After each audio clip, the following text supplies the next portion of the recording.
in the pits of Detroit, Michigan. Your ass is listening to Radio Underground. Shit.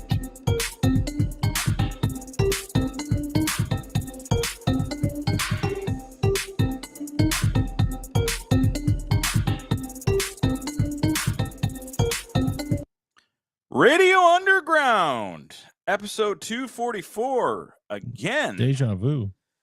So, we're better off now. You can hear us, I hope. Hope you guys can hear us. Can you? I can hear me. Yeah. So we're back, and we got thrown off a little bit. Little technical difficulty. Let me look at my sound thing here just to make sure this is using. Yep. Okay. Rodecaster. They should be able to hear us. All right. Hope you guys had a great weekend. I'm sunburned. Yes. That's not just this high blood pressure. Yeah, I'm not. I didn't have a young lady sit on my lap. I don't have high blood pressure. I'm burned. My head hurts. I went to lay down earlier after I've been out all day long watching my nephews, and I did yard work. I was outside for like 8 or 9 straight hours. Wow. And I forgot that you can't go from overcast and cold for months on end and just go in the sun. Yeah. And now I'm in pain. I woke up from my nap thinking I had a fever, and I felt nauseous when I stood up and dizzy because I didn't drink water. I was just coffee all day standing outside because it's not like it's not blazing hot. It was like 78 or something. Yeah. You still have to hydrate, though. Yeah, and I was dehydrated and sick, and I was like, oh, I'm going to have to call off the show. I think I got a fever. I don't want to get burned. And then I thought about it, like, wait, I'm sunburned. Yeah. So I'm sunburned. That's why my fucking head's all red. It's really going to suck tomorrow. Oh, yeah. It's going to be bad. It's probably going to suck tonight when you go to bed. And thank God I'm not in shape because I would have took my shirt off, and that's... That'd have been even worse. Yeah, it would have been fucking a really bad scene. But I'm sunburned and crisp. We're not going to talk about that all day. No, but I do have a story because that happened to me once where... Tell. I didn't... Do tell. I probably didn't hydrate as much as I should have, and definitely did not put on sun protector creams. You know, what do you call them? Sunscreens. Yeah. And we ended up... It took a long, just driving around. We ended up at the... You know where Indian Springs Metro Park is? Yeah. Went there, and they have, the splash zone, but they have a pool and other stuff, but they also have a maze or something there. It's like different panels, but basically just a maze you can walk through and stuff. It's kind of cool. Did not take it well. My body did not take it well. I think it's the same thing. It didn't take. It literally, it turned into, it went from the dizziness and the nausea and stuff from the heat into full on sunstroke. Yeah, full on sunstroke. And I couldn't drive the car, and I had to make my wife drive back, and she had no idea where she was going. Oh God! So I'm half delirious, and I got my face covered like wet washcloths, and she's like, "Where do I go?" I'm like, and I had to look up. I'm like, I have an under over my head. I'm like, go left. Because even in my dying state, I know where the fuck I am, and I know where to go because I'm good with directions. Yeah, that's fine. And eventually, we made it to Pontiac or something, and right by 59. And I'm like, just go that way. And we got on 59, and after that she could figure out her way home. But I had to get us to that point, and then I was like, that's it. And I just collapsed and fell asleep in the car. Yeah, I heard, Joseph, that there was a heat wave out there. Seen some chick on Twitter. She was mocking that they were going on about the heat wave in England. I think it was 29 degrees, and I did the conversion from Celsius. It was 84 degrees. Yeah. Oh, man. My God, they're dying. 84 degrees. I remember that last year. They were complaining about the extreme heat, and it was like 80, and it was like, that's spring. Yeah. I think today it got up to 80, actually. But that shouldn't be hot enough to do what happened to me. Well, it's the UV rays. Yeah. The heat doesn't matter. Yeah, that's true. You could technically get sunburn really bad in fucking winter. Yeah, but the British, they don't deal with this kind of heat. So they're like, 78 degrees. Yeah. They were literally last year, it was like, it wasn't even 80, and they were like flipping out. Meanwhile, like in Portland, Oregon, it was 115 and shit. Yeah. Yeah, and Portland doesn't get that hot. No. That's not where Morgan lives in Pahrump or anything. No, it's not desert. That's the thing. I don't know if you're familiar with that terrain of Portland. It's like borderline like rainforest. It's like it's moist. Yeah. And 115 degrees and moist is horrible. It's real bad. That's just no. So 78 ain't shit, Brits. Anyways, Joseph, what's up? I heard they got up to 84 today. I hope they're okay. Or 29. You got lumbago? I used to know what that was. I don't anymore. I'll give Europeans credit about the metric system. The metric system is objectively better because it's increments of 10. Yeah. But Fahrenheit is far superior to Celsius. Sorry. Fahrenheit's superior. I really truly believe that. Because 29 doesn't sound intimidating. Oh, I definitely have that shit too, Joseph. I have that lumbago. Or 32 is probably like 90 degrees. 90 degrees sounds hot. 32 doesn't sound hot. No. So Fahrenheit is better in terms of summer heat description. I agree. It's like, oh God, it's 48 degrees. I'm like, well, what is it? I mean, that's like 120 or something. That'd be bad. Yeah. But yeah. But Joseph also did the yard work. He's about to do yard work today, but it got too hot. Okay, now what hot are we talking about? What was the temperature there? Well, I told you they were talking about 84 degrees. Oh, that's right. Yeah, that's pretty warm for you guys. Thankfully, you're wearing a hoodie, but it's hot. Yeah. Yeah. Do Brits wear hoodies a lot? I don't know. Did that culture bleed over there? I love a good hoodie. Oh yeah. Well, I heard they're pretty much close to as fat as we are. I think they're like they're neck and neck with us now, or chin and chin. Yes. They're pretty fat over there now. I see like our competitive eaters go to eat the English breakfast and failed.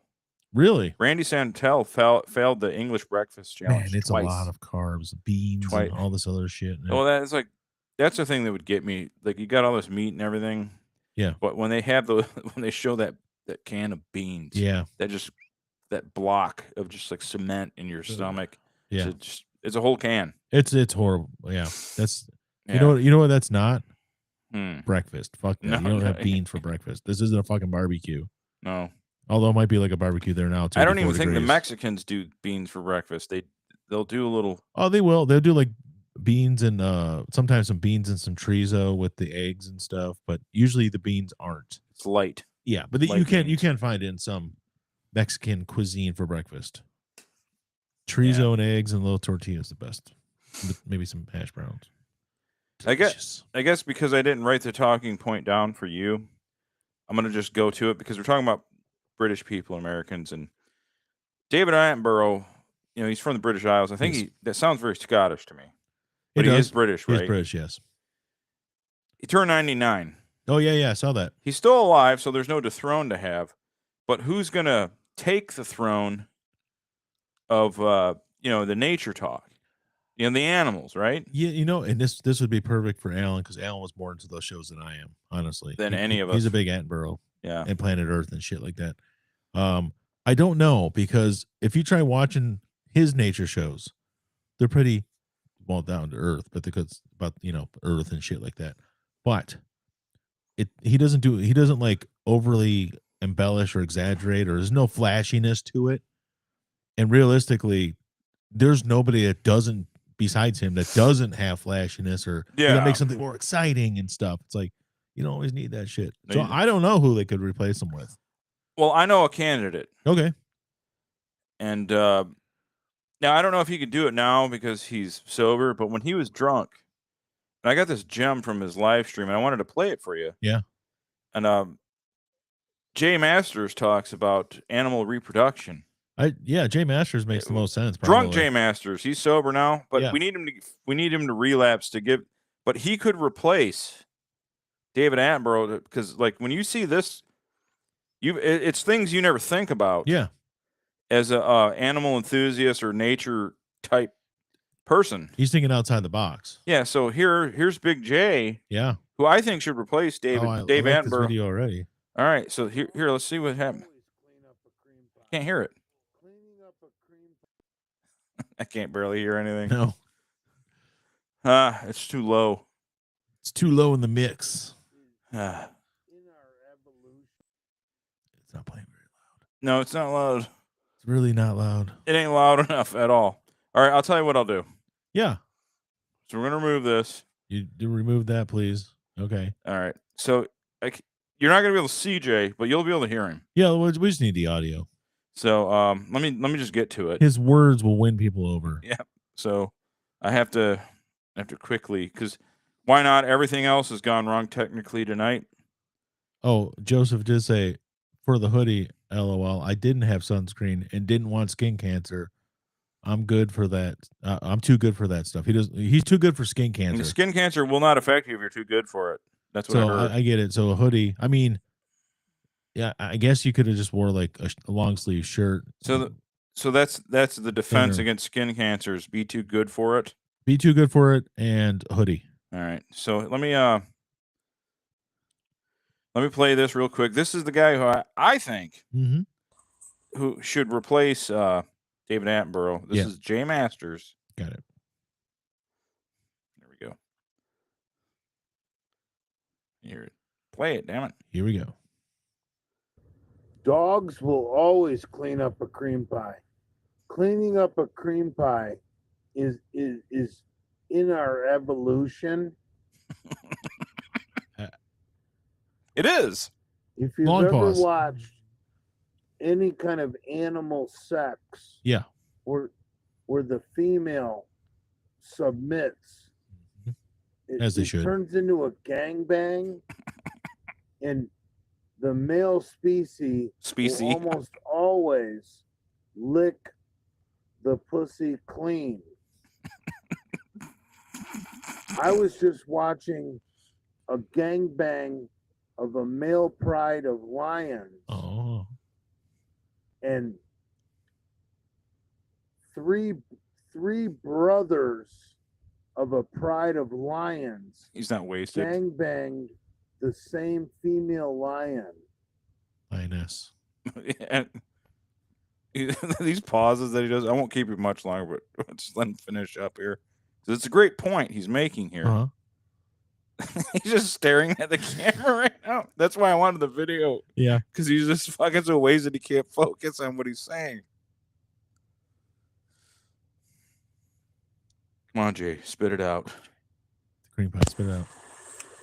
There's a video on YouTube of 5 brothers. Keep saying the same point. Of a lion pride that all fuck the same female. Mm-hmm. He's like doing this. He's like,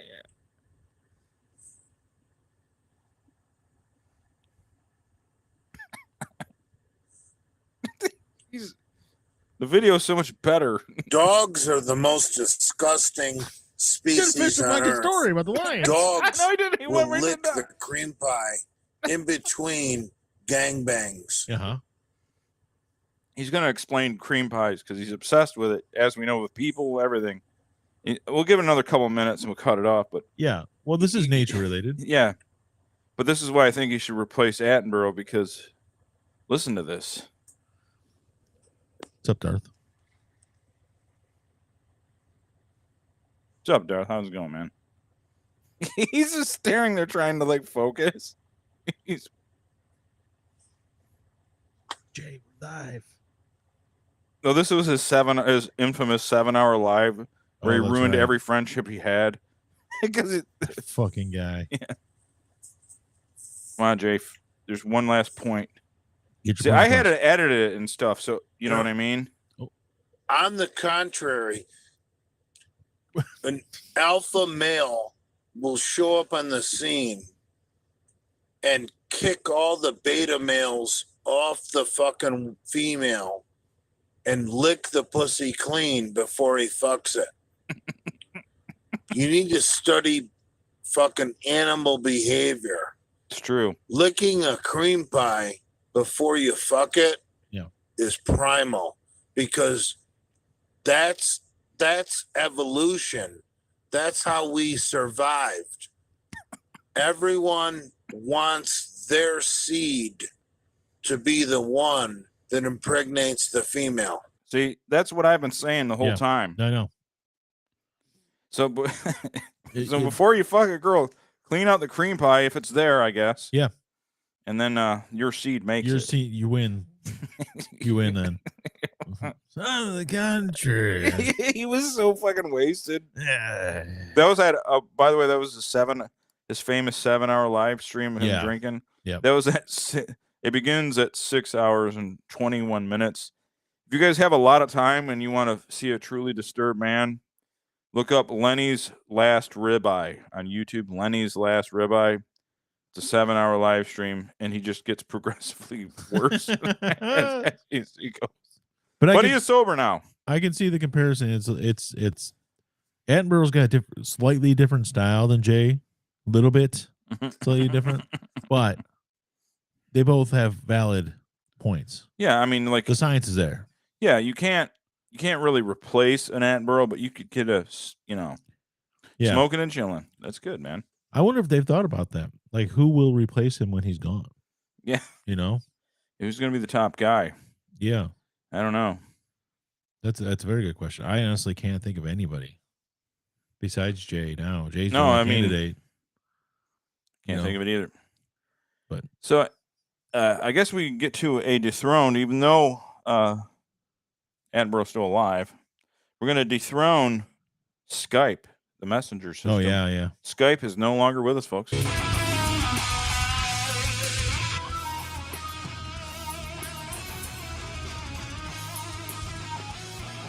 Before Discord, Slack, Teams, there was Skype. Yep. And I ain't never used it, but I've heard I used it like twice. I may have used it once or twice, but yeah, like one girl that was on her forum one time, she did this to us. Oh, that's right. But not nude, but yeah, in her bathing suit. So I was like, that was like a highlight for me. Joseph says, "Oh yeah, you guys, just a heads up. Okay, wait. They'll hit you. UK, it's preparing for Russia to attack us, and according to government officials, they'll hit underwater electrical. We're used to that. We've been talking about Russia doing shit for 80 years, man. Yeah, that's been our whole life. You'll be fine. The electrical power cables. You'll be fine. You'll probably be fine.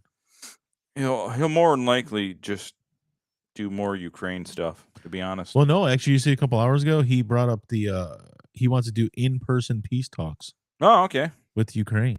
Well, there you go. Putin did. So. But he's gonna go right around them and go right to Britain. Yeah. So. But obviously, the in-person peace talks are just a ploy. Obviously, it's so he can have a death match with Zelensky. Sure. Probably. That's my guess. Speaking of which, yeah, I've been all day long watching Chernobyl documentaries. Oh, that's good. I went on a big rabbit hole of like the liquidators. That was the people that went in and cleaned out the radiation, and like a bunch of them died. Kind of like the radiation cream pies they cleaned up. Yeah, the radiation cream pie cleanup. Yeah. And I got really into the fucking sarcophagus they made. Oh, so yeah. The sarcophagus, much like how they did with the human, they locked the body in the tomb. They wanted to entomb the exposed nuclear core that was leaking radiation into the air. How'd that work out? Yeah, you could. Yeah, you can troll the show any day of the week. It's fine. How's it going, Jay? By the way. Yeah, you can still troll the show, man. Whatever. Sorry I missed your call. I worked late that day. I kept getting a call and I didn't. I thought it was spam because I didn't know who it was, but it was his wife, Christine. Oh. So, sorry. Darth said, but I was working too. Perfect Saturday night, 420 and Dino chicken nuggets. Aw. I remember when my kids used to eat Dino chicken nuggets. Then they progressed to fancier chicken nuggets. So they created a sarcophagus, which was to last 30 years to keep it the radiation in. Yeah. Then they built a dome type structure that's tall enough to encapsulate the entire Statue of Liberty, like a studio apartment for her. Wow. And that is going to last 100 years. But what they're worried about is like 100 years from now, who knows what geopolitical, who knows what, are they going to even think to maintain it? They don't know. That's a good point, actually. That's good. Because that core is still leaking to this day. It's crazy. And it'll leak for like 20,000 years, apparently. So, brothers, if this is one of our last times meeting online, though, just know I'll come find you guys one day. Remember, I know all about the flowers. Huh? Cool. Al is my brother, and I know he'll be back. He will be back. Al will be back. It'll be a while. No, but he'll be back. And Darth, no, my kids weren't smoking the devil's lettuce when they're kids. I waited till they were teenagers for that. No, I was kidding. They've never smoked it. Yeah. They never smoked it, and they'll never do drugs or anything ever. They're lame. I tried to get him to put his son on a steroid cycle when he was 15. Yeah, but Brian didn't capitulate to my demand. I didn't. He'd already had a series of steroids for his horrible lungs, so he had no steroids. Well, why not just move up to anabolics and just get big? Yep. He's a big kid anyway. But at that point, we weren't doing the Bigfoot hunt, so it wouldn't work. Okay. The anabolic Bigfoot. I still contend that your kid, if he got on a squat rack, would do fucking 800. He's got really thick legs. I think he could do 800. He's like a Tongan or something. Yeah. His fucking legs. I'm telling you. All my kids have like thick calves and legs and stuff. Yeah. My wife, they get it from my wife. They do not get it from me.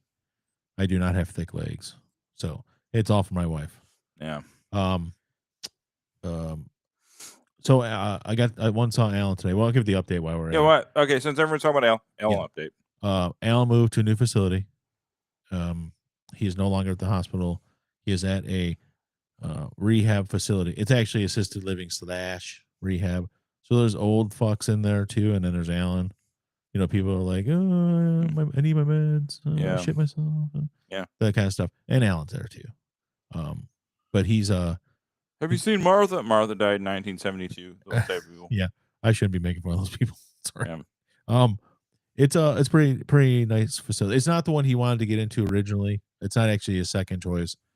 Which actually a second choice was just a branch of the same first choice. It was just a different location. So he basically got into this place. It's not far from the hospital. It's still focused on what he needs. It's not specialized in what he needs, but they still do the stuff he needs. So he got there Thursday late afternoon. He did some work Friday. He did some work today. Monday he really kicks into more work. So he was pretty okay with it. He's got, just sit in his room. The cool thing is, he didn't see what's that called? The thing where you go out of the building and you're outdoors. He didn't see outdoors for like 10 weeks. Yeah. Let alone grass. And now he can see out a window and there's grass right there. So I guess that's it's not worth it. Look what happened to me. I'm burned. Well, I mean, Sir Isaac Newton proved to us, I showed you this earlier.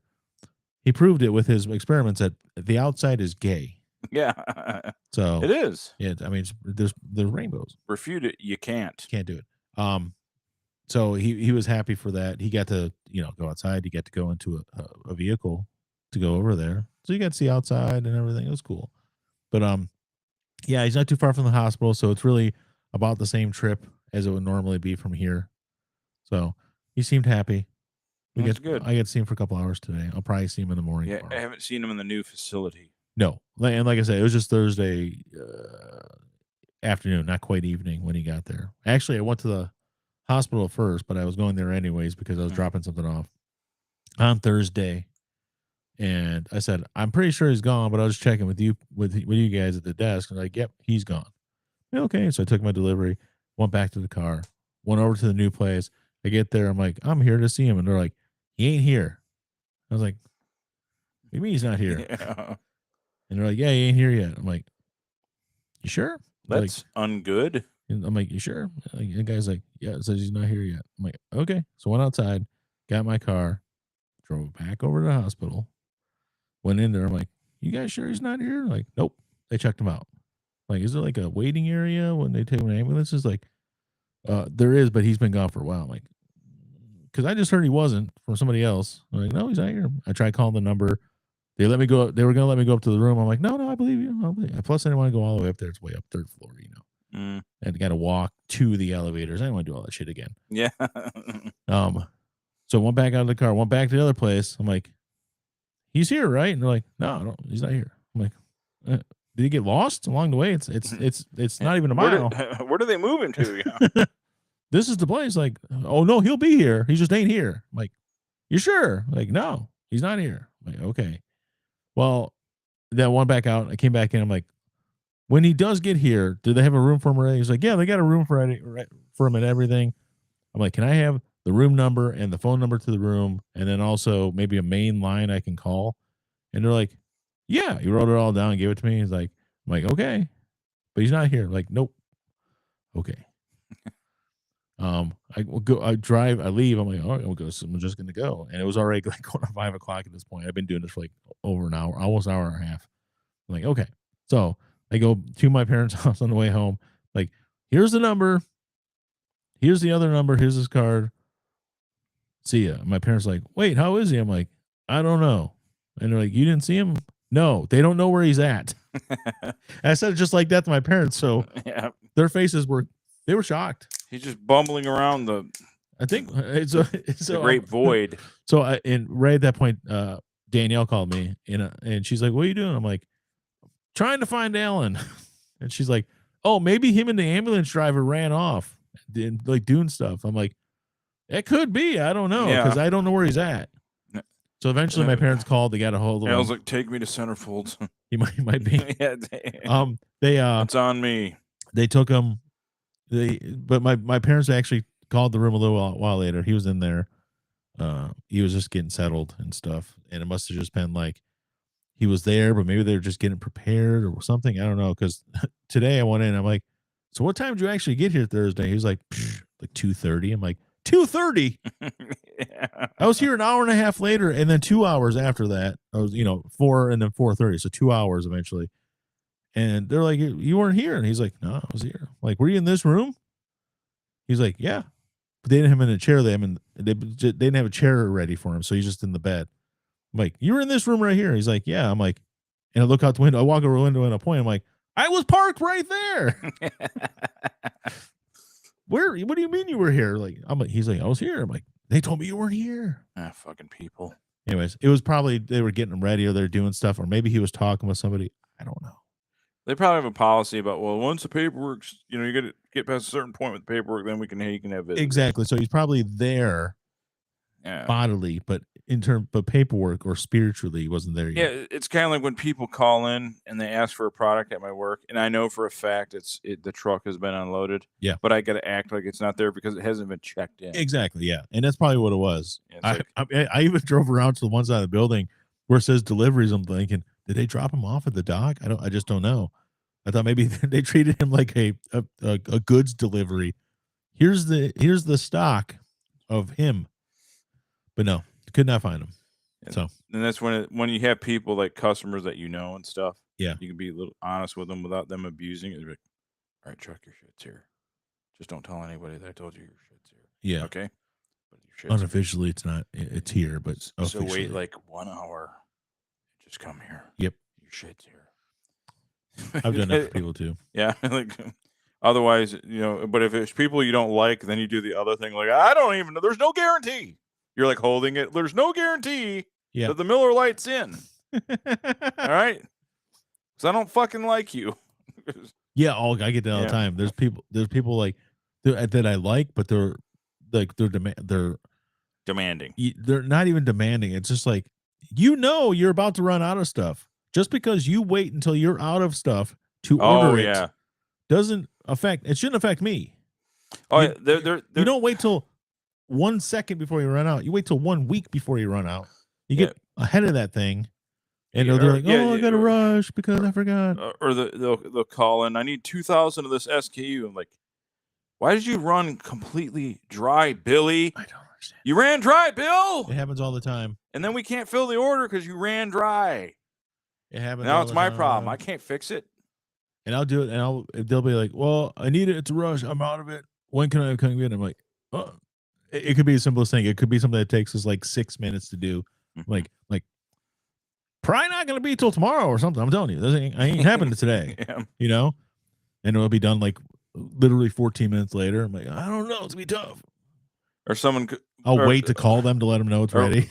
Or we close at 4:30, then you get that 4:28 technical call. Okay, so I need this. I won't say any. I need this blah blah blah blah blah. I'm like, and it's super technical, and you got to look in a book and look at the specs. And then at 4:30, you do the and you hang up because they can't recall. So the phones turn off at 4:30. Yeah, they can't. Nice. Like, oh God, oh no. That's the bad thing about I'm our not going to stuff. sit here for an hour. If I wish it was like that with ours, where they can't call or do anything. Ours, you either order via email or through a storefront, so it's always on. Yeah, It's like, oh no, they turn off the emails at 4:30. It doesn't work that way. you got to use a song of yours for an outro. What song? Yeah. What song, Tell Andrew? us which song to use, and we'll use it. We'll use it. We won't keep it underground for the outro. Yeah. But by the way, Lee, I'm mad at you for he's broadcasting same time as us. He's on right now? Yeah, I think he's on Twitter. He's What? playing Farm Simulator. Oh, okay. Well, that's not a real game, so That's, that's no, fine. we like Mr. Busy. He's a good guy. He probably doesn't have any views or anything. He turned it on, it's like Yeah. 856 views right now. What? Yeah. But Actually, wonder. We should look into that. yeah, we'll play your song though. We'll play. Yeah, just you tell us what song. We won't pick. We'll make you pick the artist. But the Wrath of the Rocky Mountain Bull Elk. Okay, we already have that song. that he wants us to use an existing song. Okay, that's fine. We'll do that. So it's not a new thing. It's an old thing. It's classic. So. Oh, okay. I hope those people out there aren't gonna spoil Backlash for me when I walk Okay, out. Andrew, I just got a text. Is that text from your mom, you, or your dad? I just got a text, so I know how to save it. I just got a text. Yeah. Is that your mom, you, or your dad? Because I got to save it to the proper contact. Someone just texted me Al's stuff. I'll give it to them. I want to make sure it's one of you before I give the information. That's all. Anyway, yeah, I'll play that song for you. By the way, no problem. But like I was talking about, that freaking is your dad? Okay, it's Jay. All right, cool. I'll send it to him. I'll send it to him after the show. I don't feel like trying to snag the information and send it while we're doing our intense professional show.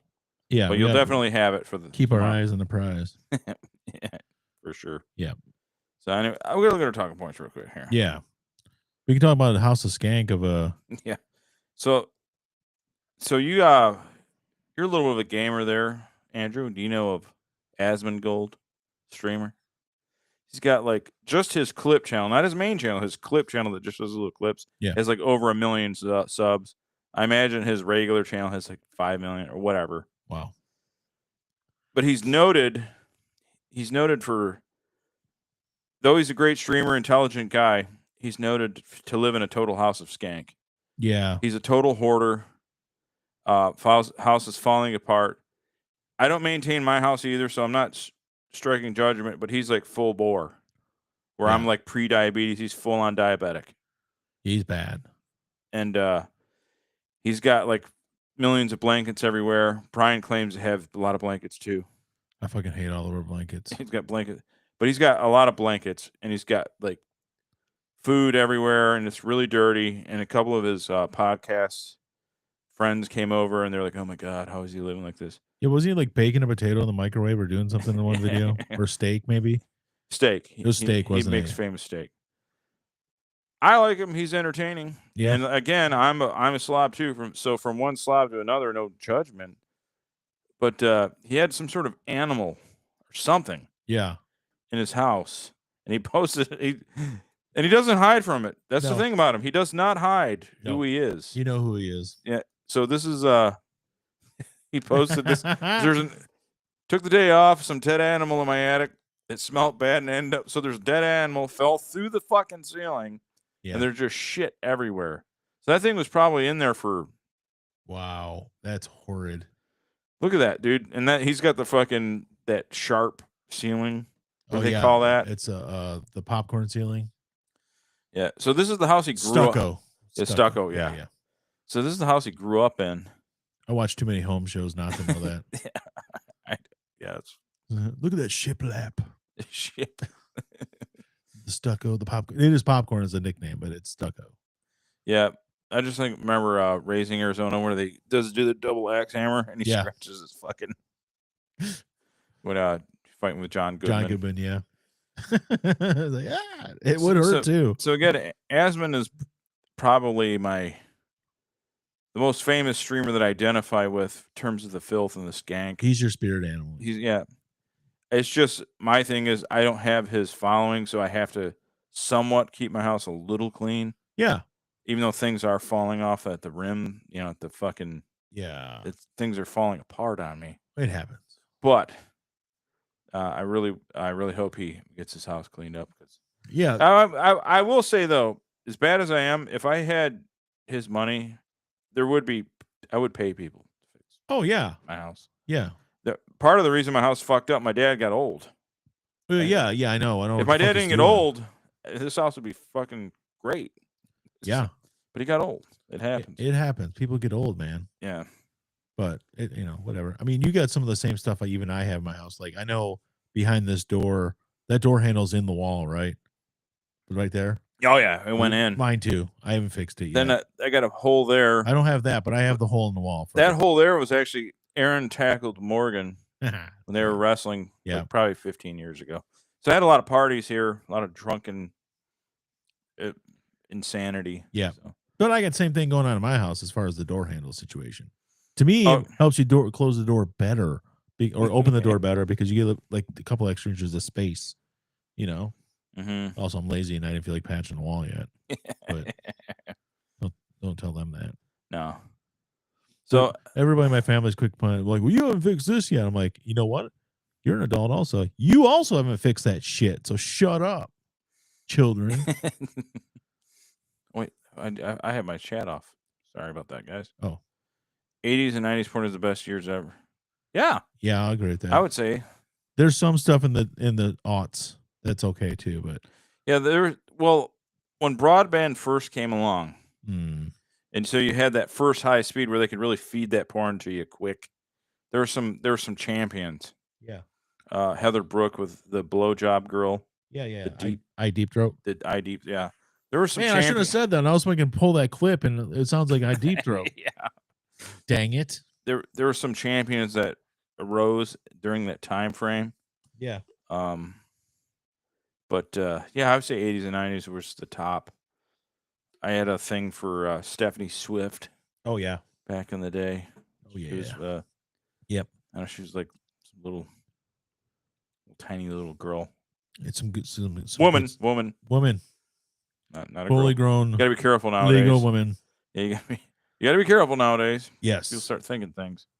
Because back in the 80s, there were some that weren't women. Yeah. There was a whole big thing about that. Yeah. Tricking all of us. Tracy Lords. That was one. Yeah. But I never saw any of her stuff. And I don't know if you can anymore. Yeah, because, there's stuff you can when she was, they did sift through when they knew that she was of age. Yeah. So if you see anything of her on like any of the sites, it's when she was 18 or over. But there was like 3 years prior that weren't. Yeah. So people with VHS literally have CP. Yeah, exactly. That's not cool, man. Not at all. No, don't do it. It's not worth it. Ain't worth prison. So, yeah. Speaking of, I can't think. Prison. My own prison. Actually, I don't have the clip, so there's no point in even talking about it. Oh. I was meant to get the clip. Eddie Hall going off on his annoying fans. Yeah, I forgot. So Eddie Hall is the strongest man in the world of, I think, year 2017. He was the strongest man winner. Yeah. He also has a popular YouTube channel. He also does MMA. He won his last fight against another strong man named Mariusz Pudzianowski. He won his fight. Anyways, he had fans in front of his house.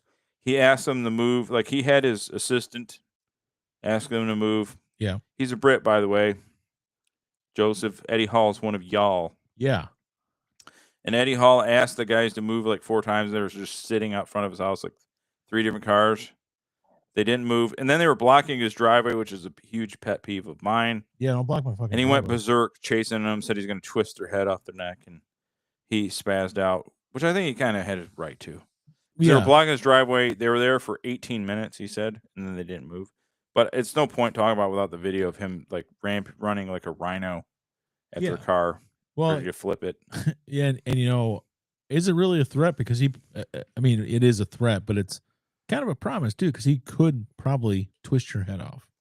He has a good chance of it. You know, I mean, if anybody in the world is going to do it, yeah, he probably could. His not his assistant, his wifey poo. Well, I know his wife was out there. Oh, his wife asked first. His assistant went first, then the wife went out, then his dog went out, then he went out and he sprinted out there like a rampaging bull. I kind of hope he would caught up to one of them and yanked their door off the hinges or something. But the video of it's pretty crazy. I'll have to check that out. His attack woofer, yeah, I saw that. Yeah, I agree with the blocking the driveway thing because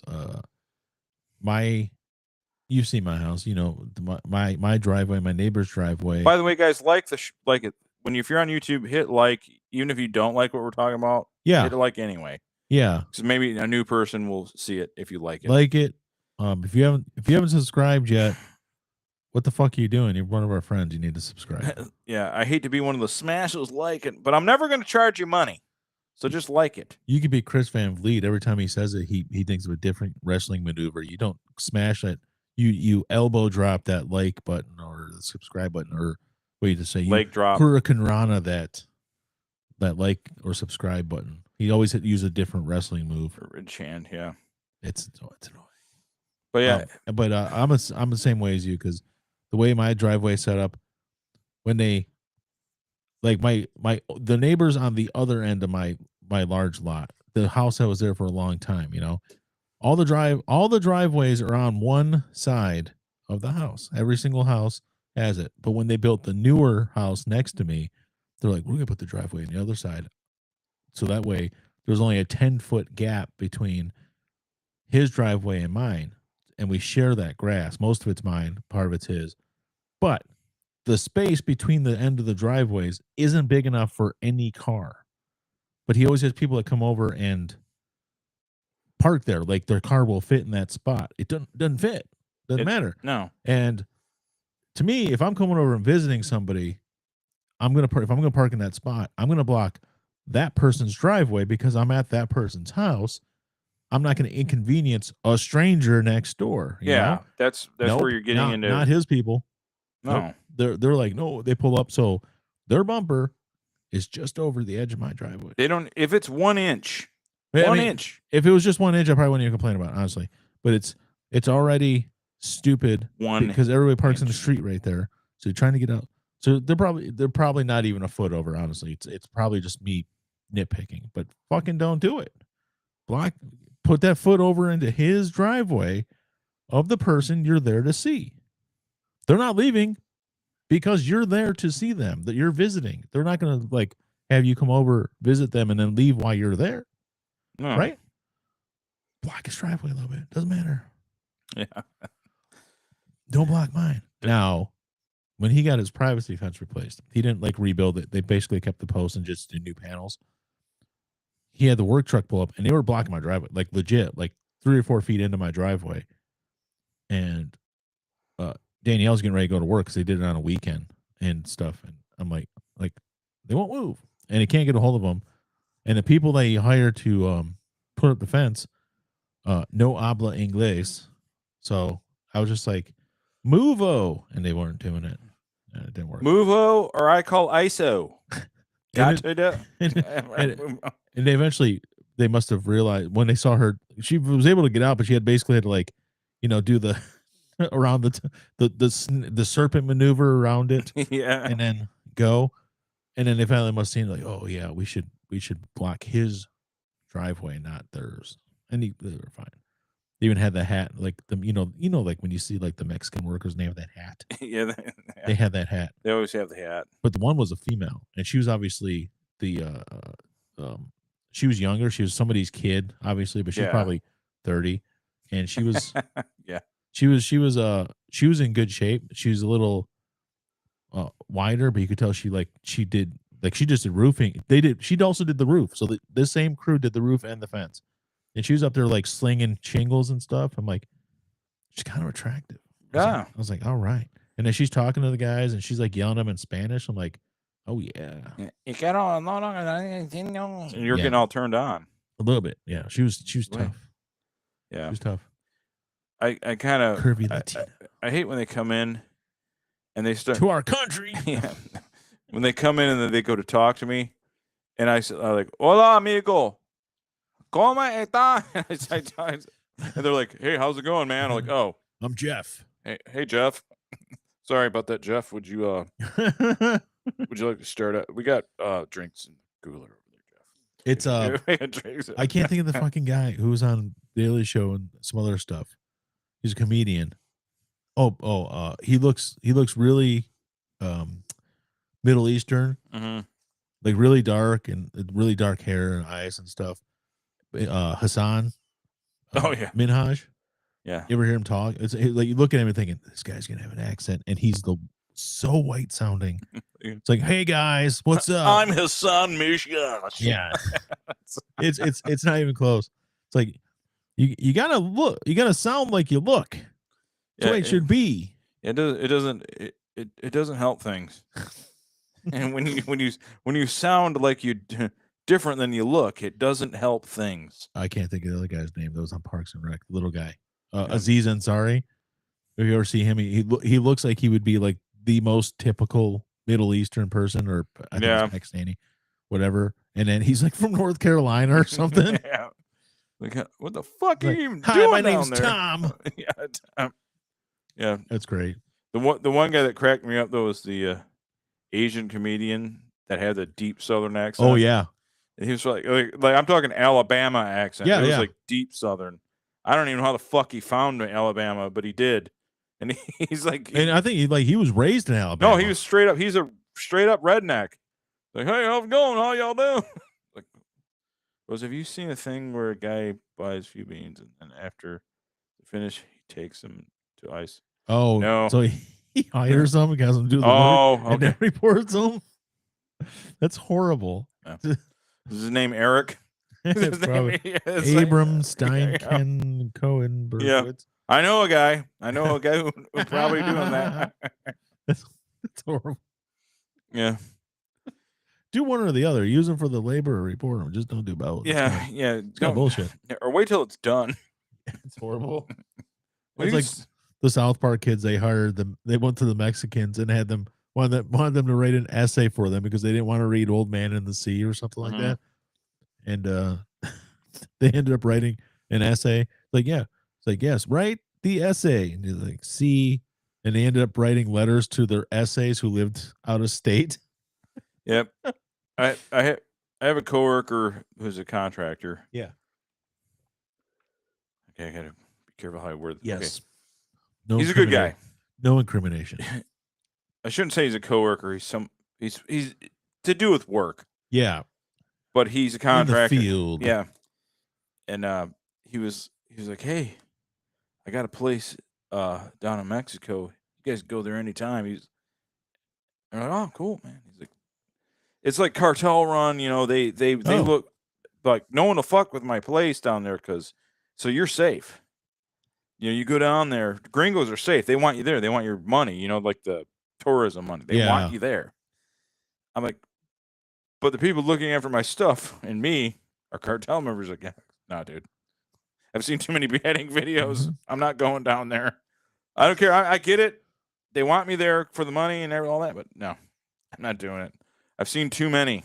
Seen too many. I don't know, man. You're really selling this place. It's making it really hard to resist. No, the guy, nothing will happen because it's the cartels looking up. Nope. No. They'd be like telling somebody from Europe, okay, I got this cool place. Nothing will happen because the guys looking after it are the Hell's Angels. Yeah. And it's going to be perfectly safe for you. It's fine.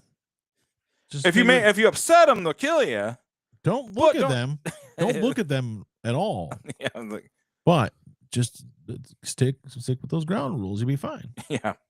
You're not selling this to me, man. Don't let them know you have any valuable possessions. Yeah.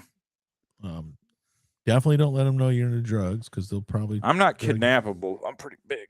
Yeah. You're not kidnapping all this. But British people would be. Yeah. Oh, a little skinny little Euro guy. They're gonna. Well, I mean, they're all around like a dart. Like you said, a lot of them are getting fat now, but they're not British. They're not mainland Europe though. Oh, like I'm talking about like a frog. I got you. Like a frog or a German. Yeah. They're a lightweight. Well, because I know the Brits are getting fat also, just like us, but they're not used to it yet. You know, we've become acclimated to our fatness. The Dutch are really tall. That probably wouldn't bother them. I wouldn't bother them. Yeah. But yeah, I know what you're saying. Like the old man from the old rustic Italian village and stuff like that. Yeah. Dead. Yeah, you look at little dead guy from Sarnia. Yeah. Not Sarnia, Sardinia. Yeah, you grab a little Sardinian right dude. across the bridge, Sarnia. Little guy from Cyprus. Here you go. You're coming with me, you know? Dead. Yeah, you're gone. Gone. You're out of there. Or I'm trying to think like what people do I view as like small? Asians, of course. That goes without saying. I mean, it's but besides Asians, well, Asians. You're Asians. Yeah, Asians that aren't from Mongolia are small. Yeah, Mongolians are pretty big. I wouldn't deal with the Mongolians. Pretty big. Would not fuck with the Mongolians. I guess Pakistanis and Indian people. Yeah, they're pretty small. Yeah. I've seen videos of like Indians getting fucking just destroyed by their elephants that they train. Oh yeah. The elephant gets around just like I seen one. He stomped on this dude. Yeah. And just like smushed him. Yeah, that somebody posted a video. I don't want to go anywhere near an elephant, to be honest with you. I think I honestly would be more comfortable around a fucking lion. Like, but you ever watch some of the trained elephants and they'll take stuff and they can like step on something but not apply any pressure. They're like put their paw and like barely touch stuff. So when they crush somebody, you can tell they mean it, and that person's been fucking with them probably for a very long time. They're just taking out their aggression finally. Yeah. So people are like, oh, they're big giant animals. They can't control themselves. Like, no, they absolutely fucking can. I've seen it. Yeah. If they're killing somebody, that person wronged them is what happened. Yeah. Sorry. I seen him fucking step on this dude. Oh yeah. That's fun. And it literally just he fucking his legs. It was bad. Yeah. It was pretty bad. Frank sent me one of a dude getting stopped. Well, your brother actually, not Frank. Your brother sent me one of a dude getting mushed by a bull.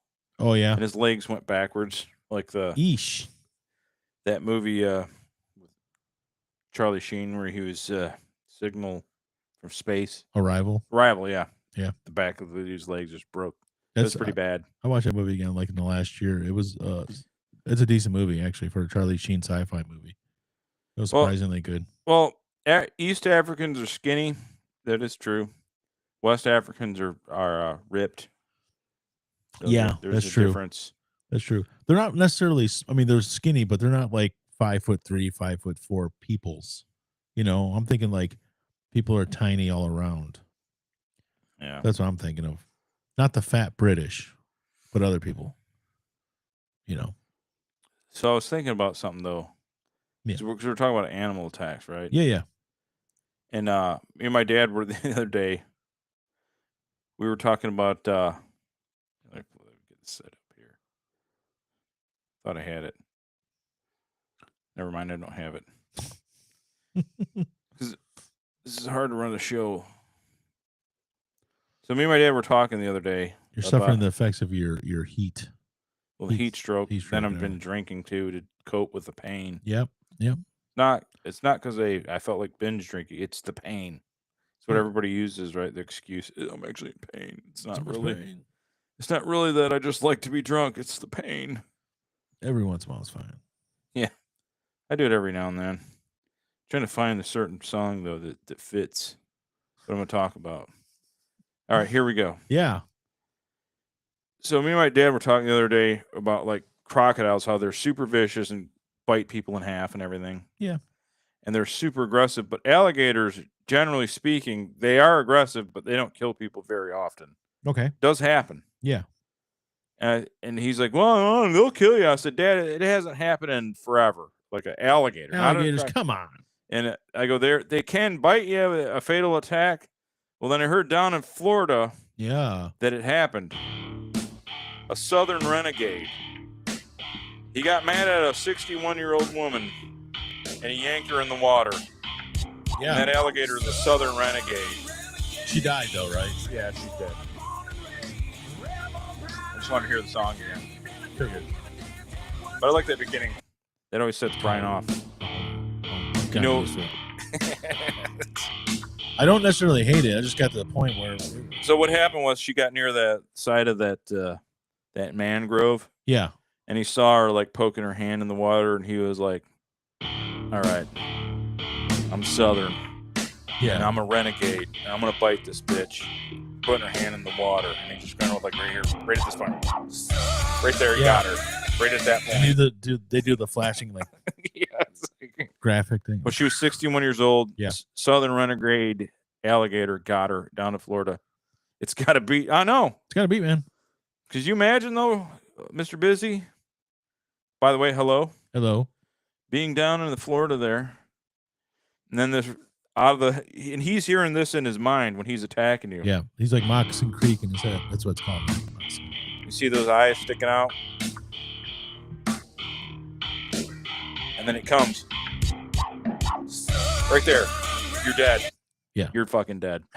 Southern renegade, a rebel flag nightmare. Oh. I kept posting that, and no one got it. On the comments of the story was like, "He's a renegade, a rebel flag nightmare," and I kept posting it. No takers on that one. no one understands the song. So, but I mean, 4 of us know. I think the real question with the 61-year-old lady and the gator is obviously she had her hands in or near the water. It was looking, but I think the real question is, what was she wearing that provoked that attack? What was she doing that provoked him into doing this to her? Well, you see, down in Florida, you can be wearing a sundress, and you can turn that alligator on. I don't want to think about it. And then you can get bit. Bite. Right there, he gets you. Yanks you in the water. Bite. Beer all over yourself. I thought that was empty. I mean, it was mostly empty. It was mostly empty. That was her blood leaving her body. I wanted to make it real. I wanted to larp. Jacare. Yeah, that's what I'm doing the Jacare. I'm not doing the gator. Yeah, but it's a caiman down in Brazil when Jacare fights the Brazilian. Yeah, because Jacare means caiman. Yeah, that's right. They do the clap. That's right, they do. I think the Florida Gators football team. That's one of the many cheers they used to have too. Oh yeah, though. Yeah, it's an alligator chomp or something. Yeah. Busy says, my dad went golfing in South Carolina and went to get his ball out of the grass. Somebody stopped him and said, I don't know where you're from, but we leave the balls in the grass here. Oh, yeah. They're smart. You want to end up like Chubbs, man. And I can tell you why they leave the balls in the grass down south. Yep. Why? Because there's a renegade sitting in that moss. What kind of renegade? A southern renegade. Boom. Don't go on that. Don't get your ball. Don't get it. It's not worth it. You know what you can do? Go in your bag and get a different ball. Yeah. Take the drop. That's what you got to do, man. Yeah. Keep away from that shit. The funny thing is that video does have a brief, like, showing of them, like, alligator. Does it really? Yeah. So look it up, folks. Southern Renegade. Yeah. By Moccasin Creek. Yeah. Check it out. That's what they're called. Moccasin Creek Southern Renegade. Yeah, it's pretty. And there's alligators going in the water, and like they're Southerners, and it was voted most Southern renegade-iest song ever. And the fucking the rapper guy is like way bigger than me or Brian. He's huge, big dude, 400 pounds. I mean, you've seen Jelly Roll? Yeah. Nothing compared to this, man. And then the other guy kind of looks like Discount Ronnie Van Zant. Yeah. Oh, it's exactly what he's doing. So I was like, yeah. He's like, I'm Ronnie Van Zant. No, you're not. You're Bill. Yeah, you're Bill. I don't know his real name is, but I don't know. But speaking of Southern rockers, man, that guy from 3 Doors Down, that sucks. That is sad. Brad or Brent? Brad Arnold? I thought it was Brett at first, but it's Brad. Brad Arnold, right? Yeah. He's got stage 4 kidney cancer, and it's metastasized to his lung. Went into his lungs, yeah. He's 46 years old. Is he younger than me? Yeah. He's literally same age. He's same age, but I thought he was. Wow. He's young. I thought he was like 50. I thought he was like my age, but older. No, because remember when we were in the band and then their song Kryptonite came out? He's literally the same age as us. Okay. He is 46. He is 3 weeks, almost 4 weeks younger than you. Wow. Yep. I thought It was because I gotta admit something about this. Yeah. It was one of those bands that I spent years making fun of that I always secretly liked. Oh, they're okay. When no one was like looking, I was listening to Three Doors Down, man. Yeah. Because I was in like metal, and I'm not supposed to admit that I like Three Doors Down. Yeah. You know what I mean? Kind of like, now that I'm old, you can. But I mean, when you're young, you can't. I know what you mean. When you're young, you're like, I can't like. No, I don't like any of this type of music. I'm Well, around my yeah, friends, but like when no one's around, then you're like listening. I'm not even talking about Backstreet Boys or something. It's almost like worse if it's something that's rock. Because like Backstreet was like totally something other. You have a girlfriend. It's cheesy. I like it. I don't care. But yeah, but like if you're like, you can't like admit. Yeah. That you like, Tantric or something. Yeah. I don't like Tantric, by the way, but I do like Three Doors Down. Yeah. Well, no, we talked about on the show like our guilty pleasure music. Yeah. When you're in your 20s and stuff, it's there's a guilty pleasure. Now I don't even fucking care. I have no guilty pleasure. No, there's no such thing after 30. Yeah. Really, probably actually college age. Let's say 25. I'll tell you what I listened to on the way here. What? I only listen to 2 songs because it's really close from my house to your house. George Michael and Lil Wayne popped up on my playlist. Those 2 songs are the only things I listen to on the way here. That's all you need. But I mean, it's just like, need anything else? I don't care. You don't need it. I don't look like your typical Lil Wayne fan. No. I probably don't look like a George Michael fan. Aqua, I love Barbie Girl, man. I think they had other songs. Fantastic. I think they had other songs too, but Barbie Girl's the only one anybody knows. There's tons of stuff. I don't care. Okay. Southern Renegade is catchy as fuck. It's annoying, but it's catchy as fuck too. Yeah, it's the same thing. Like you're only shit on it because it sticks in your head and you want it. Yeah. Secretly, you want it. You want it. I mean, there's songs. That's why you're making fun of it. There's songs by bands I don't even necessarily like that get stuck in my head. They're catchy. Whatever, man. Yeah. Happens all the time. Well, there's another band like that, and I posted a comment years ago. I was like, okay, at first I made fun of it, and then I made fun of it a little less, and then I started liking it. And it was THC, Pissed Off and Mad About It. Oh yeah. And we're talking about Southern type. They're called the Texas Hippie Coalition. So they're weed smoking hippies. Yeah. But they're from Texas, man. And they have one song. And when I first saw the video, I thought it was like something like Trey Parker made.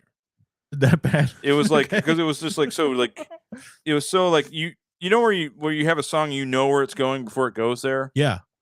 It's front back album. Oh, the whole Aqua album is a fun album. All right, I'll have to check it out. I only know Barbie Girl, to be honest. I know Barbie Girl, man. I'm a studio gangster. But this song here, and if you see the guy, again, we're getting into the large Southern man. He's got 100 pounds on me, Brian. Wow. No problem.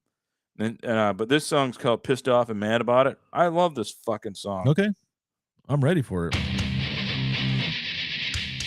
Oh, I did hear this before. Yeah. And they played a lot at Dimebag's strip club. That's right.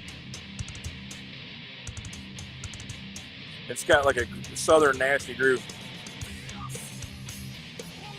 But I made fun of it for like a year before I admitted I liked it. I was like, this is stupid. What are these guys even trying to do? Can't even stand this song at all. And then I ended up buying their album and then their shirt. And then I want to go see them when they come to Michigan. It's a good idea. I was like, but their drummer does look just like Jim Rome with a goatee. I remember and the hair. Yeah. Very basic stuff, though. It's basic stuff, and we're Would you say they're Southern Renegades? Yeah, they are Southern Renegades. So that's my dream thing. Now you guys are getting in my goals. If one day I become famous on YouTube, me and Brian, we make it. Yeah, and just me, Brian, and Al. Yep. And we made it. We're doing our 1 million subscriber party. Yep. THC, Moccasin Creek are in my yard playing. I'm playing them. Yeah, and Aqua also. Aqua, yeah. It's like I've seen the lady from Aqua. She still looks good. So you can show up. Yeah, here. It's fine. Aqua lady. Here. You can sit here. I mean, here in this chair. I'm not pointing at my lap. Mark Gormley's dead, so I can't have him. No, I can't have Mark Gormley. But he, I would have him. Who's the old white guy that does the like he did that False Flag song? Oh yeah, He could be here. Tarpley. Tarpley could be I don't know here. if Tarpley's alive or not. Well, if he's still alive, he can play the keyboard in the corner. He'd be better for an interview. Yeah, I think it'd be an interesting interview. I was like, yeah. So I want Moccasin Creek. Yeah, THC here. The funny thing was, and I won't say the name of the club, but there's a biker club. Yeah, that's pretty prolific, and there was a guy that was kind of running it, and they had a club party, like a yearly club party, and they were like, "We got this band here. Have you ever heard of them?" And it was THC. I'm like, dude, I've heard of them, but the only reason I didn't go, it was when we went to Kentucky. Oh, okay. He invited me. He's like, dude, I said, I like this band. I want to check it out. I said, but I'm going to Kentucky that weekend. Yeah. I'm going, but it would have been perfect. That was my one chance. And he was like the I don't know what his rank was in his club, but he was in the club and he invited me and it would have been great. And I could see THC had a biker club and I don't know, with bikers and probably got beat up, but it would have been fun. It's funny because I just watched one of my favorite movies of all time, but it was on something. I just kept watching it last night. It's a movie called The Last of the Mohicans. I love it, with Daniel Day-Lewis. It's one of my favorite movies. But you say Kentucky, and he says the one white guy. He's like, "We're going west to the land of Kentucky," and I had the captions on my screen, and it says land of Kentucky, like 3 different words together. Just means land of plenty. Yeah. Kentucky. Kentucky. But he said it like he's white, but he's been living with the natives since he was a small child and stuff. And plus he's Irish actor. Yeah. He's so method too. I know. Like there's a scene in the movie where he's like running through the forest and he has his shirt off and stuff, and they're running and he's like almost like parkour running, like he's hitting like rocks, like because that's all he did for weeks before leading up to it. And he's like the most methody actor. Like there's a scene where he shoots and kills a deer. That's a scene actually, and I know the scene. And he it's running. He killed the deer. Like he killed the fucking deer. Did he kill it with black powder? No, he killed it. He ended up doing it. Not that scene, but he killed the deer beforehand. He basically went on a hunt with people, and he was doing that where they're tracking it through the forest and stuff, and he just killed it. But he was doing like the running and stuff. They said he's out of hand sometimes. With like you don't call him by his name. Call him by his character. Yeah. So could you imagine how insufferable he was like during Gangs of New York? Oh, he's very insufferable. Like motherfucker, dude. Like everybody liked working with him, but they said it's just like no. He's Bill the Butcher. He's just the character. But yeah, or like people that do this, like the thing they want to look like a heroin addict so they don't eat for a month or something. It's like just act, dude. Just act. I mean, I get it. You maybe lose a couple pounds, but with makeup and stuff, they can make you look more gone. You don't need the Christian Bale and the machinist. You don't need to lose all the weight and just eat a can of tuna a day or whatever, an apple. I mean, I appreciate it. Like, I always thought about like, what would a method actor like if he like portrayed me? Yeah. Like, well, okay, you have to like not eat anything healthy for years. There's a lot to it. There's no quick quick way to be me. There's no quick method for them to portray you. You have to get angry about things that are insignificant to your personal life, but be indifferent to something that directly affects you. Yeah, things like that. I would have to. There's a big variance. It would be very complicated to portray me. Yeah, and then you complain about things that you don't really have the power to change.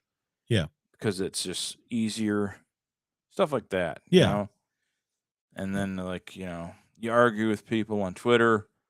But like let things go that like directly affect you. There's just basic things. Yeah, exactly. I could teach you. I could teach these guys. Yeah, but there's not something like they're gonna spend like 3 months preparing for it. This is gonna have to be like a long term. Yeah.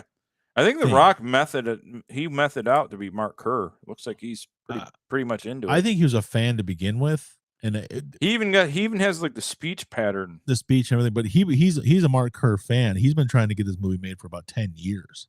Yeah. So they just finally found a director that it looks like it's kind of did you see Iron Claw? Yeah. Von Erichs? Yeah, I did. It looks like it's kind of like along those lines. But very good director. Benny Safdie's a really good director. So I didn't want to watch it. I was like, I don't, because it was by far the greatest MMA documentary already made. The one they made in like The Smashing Machine. Yeah, 20 years ago. Yeah. Like, it's already a great documentary. So it's basically a movie about the documentary that I already saw. But then I saw the trailer. I'm like, wait, this might be good. This might be pretty good. Yeah. It looks like the Rock's actually not just portraying himself in a jungle or in a high rise. It's like he's actually acting. He's not being The Rock. He's actually trying to act. He's trying to take that acting crown from the wrestlers, from Batista, who right now is the best actor wrestler there is, who actually tries to act, Yeah, tries to do a little be a thespian. Yeah, he does different stuff. He's done some different roles, whereas The Rock was just doing the same stuff.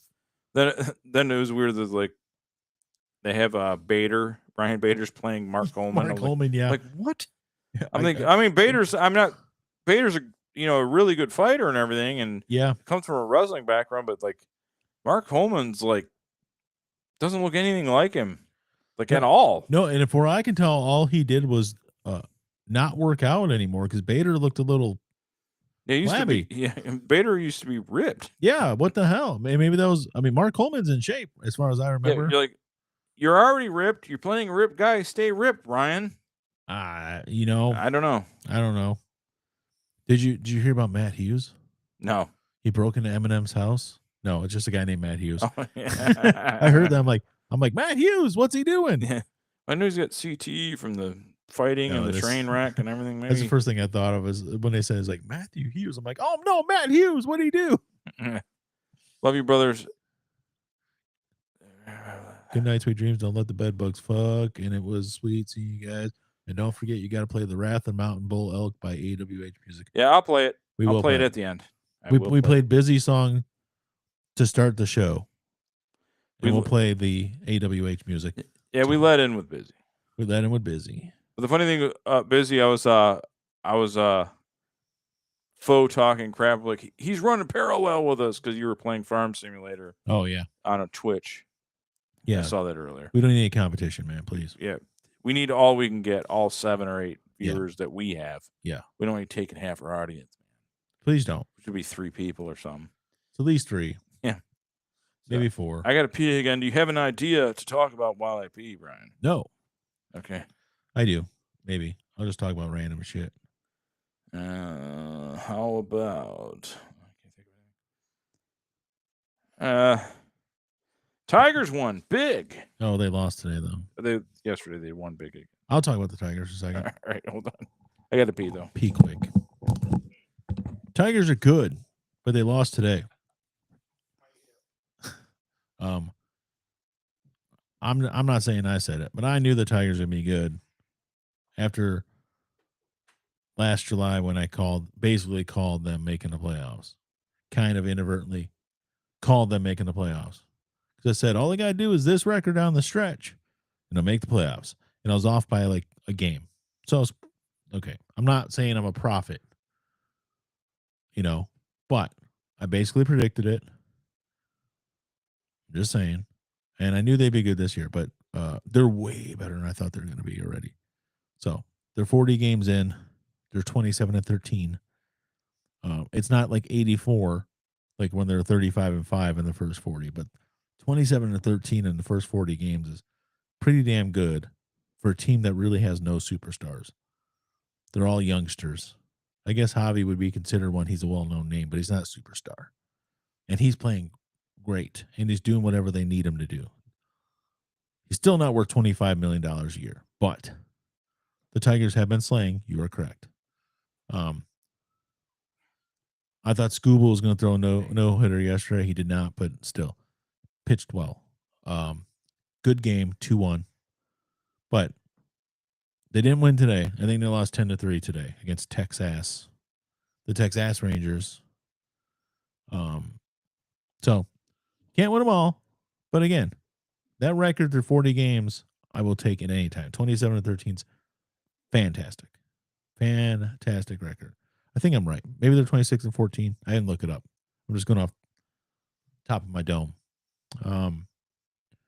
Scuba's been great. Reese Olson's been great.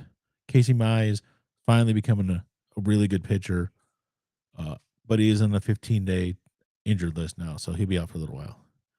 Cater Montero looked good, but then not good. Jackson Jobs looked okay, but they're playing good. They're getting timely hitting most of the time. They scorched the Rockies. I think they scored 10, 11, 21, 29 runs in 3 games against the Rockies. And then they had scored a bunch against the Angels beforehand. So love seeing them play. Love baseball. it. I had to get to a game. I'm hoping my work will do the drawing where we can get the tickets. They get those fancy new seats behind home plate now. I don't know if you saw them on any of the games. They're the high back leather chairs behind, but they're and you get free food and they segregate you from everybody else. I love segregation. I mean, the trash, if you will, the plebeians. Yeah, the plebes. Yeah, people who are less than you, keep them away. And I found out that those seats were like $50,000 a year for one seat. Like, for real? And I was like, thought somebody was exaggerating. It's like $700 a game times 81 games. So it's pretty good money. Yeah. But they raffle them off, and I'm like, I want them. I haven't been able to go yet, but free food, and not like ballpark food. You can get your pizza and hot dogs and stuff like that, but you also can get like shish kebab and sushi and all kinds of other crap. I got a buddy that drives charter bus. 2 years ago, he called me and said, I got the KC Royals on the bus. He should have crashed the bus. Taking one for the team. Actually, I don't. I like the Kansas City Royals. I'll let you in not to aggravate. I'm lucky in that my wife and daughter, and to some extent my son, like watching the Tigers, and I get to watch a lot of it.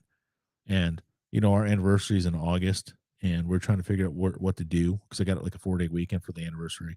It's not. Is it the big 2-0? It's 2-3. Oh, because you were, God. 2-2. I was married in 2003. It's 22. 22 years coming up. And she was like, hey, for our anniversary, when she was talking like Niagara Falls and stuff, and like Niagara Falls is really popular in August because it's warm and it's warm, but it doesn't get too hot there as like it does here. So it's good. It's good location. And I'm like, yeah, I was thinking Niagara Falls too, but she's like, how about instead of Niagara Falls, we go to Minneapolis and watch the Tigers play against the Twins? I'm like, oh, okay. Perfect. It won't be too hot there. It's Minneapolis. I've never been to Minneapolis. I've never been further west in Chicago. So Minneapolis is further west. Prince's grave. We'll go see, I'll go see Prince's grave. Holy shit, I didn't think about that. There's all kinds of stuff. All the great pro wrestlers that are from there? Yeah. Rick Rude, Hennig. Harley Race? No, not Harley Race. I think that's where he lived, though. Both Road Warriors. Go on forever. Brock Lesnar. Niagara is pretty in January. Yeah, but it's cold in January. Well, yeah, that's what I was trying to avoid. That whole. You know where I'm going to go in January? Pahrump, the middle of the desert. Pahrump, yeah. I'm not going anywhere cold. Oh yeah, I'm sorry. I thought Minnesota. Harley Race from Missouri. Missouri. But yeah, I've never been there. I'm like, shit, that's what you want to do. I play like, I guess if that's what you want to do, go see Target Field. The where they play. Everybody says it's a great park, and Tigers will be there at that point. They should be on their way to. That's just 6 weeks before they end up in the World Series or something. So it'll be fine. Yeah, that's not a complete absurd statement. They're pretty good. Well, they are. I mean, they're damned good. I think it's the second best start in team history. Obviously, 84 is the best start. They're 35-5 after 40 games. They're like 27-13 or 26-14 right now. That's a pretty good start. So I'll take it. I'm happy with it. I'm looking at video of myself in my Facebook feed, and my face looks beet red. It's funny because here your face doesn't look that red. But if you look at it on Facebook, on your phone, I look like the sunburned person that I am. I'm going to make a thumbnail for this episode, and I'm just going to completely bump up the red and all the other saturation in your face. Yeah, just do this. Yeah. Oh, my God, is that Mark McGrath? Mark McGrath, yeah. You got to do the Mark McGrath look. Just purse your lips and, like, squint your eyes. Hey, I'm Mark McGrath. We used to do that back in the day. Actually, we back in the day we could kind of pull it off. We did look. I don't know. We didn't look like Mark. No, I look good, man. Mark McGrath, good. That was me. I got a little red too. I got called Mike McGrath all the time. All the time. Got a little red too. Yeah. I didn't. I was indoors.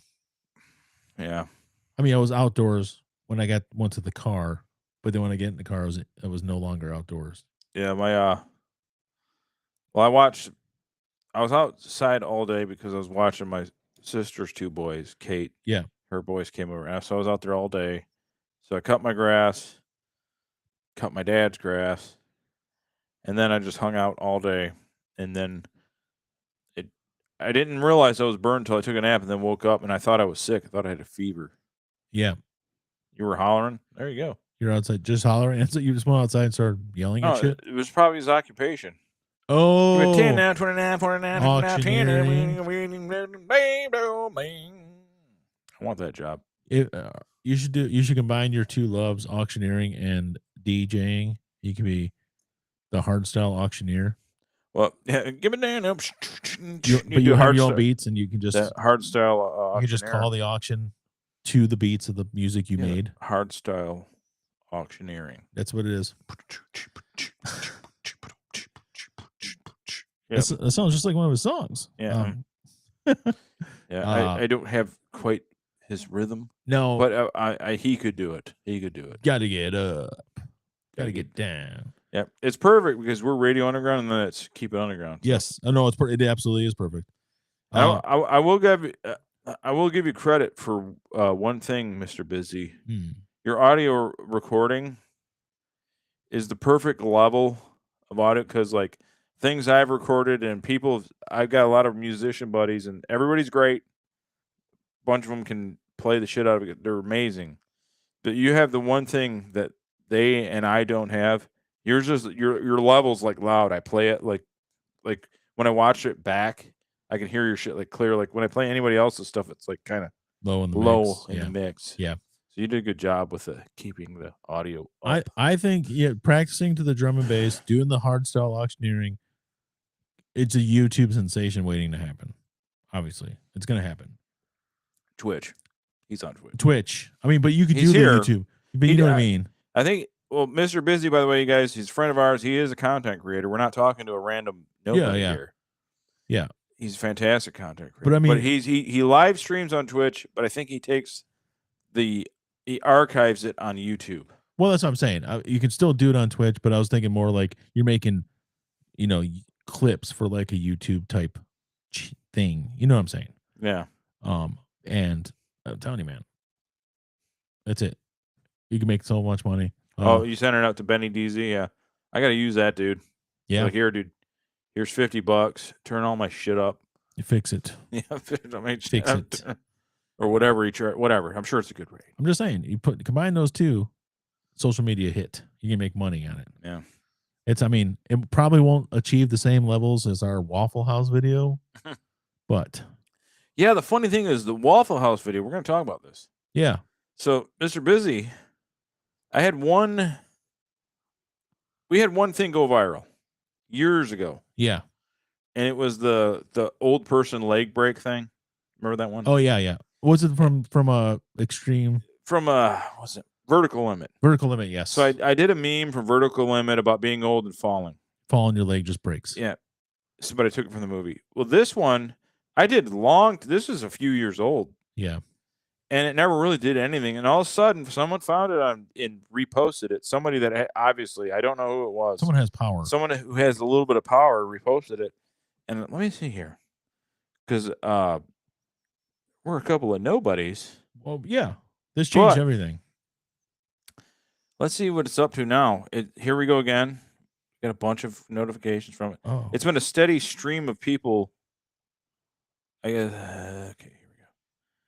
So I'm going to take a look at it. So it's at over 8,000 likes, which isn't crazy, but 216,000, almost 217,000 views on TikTok. It was just a Waffle House video.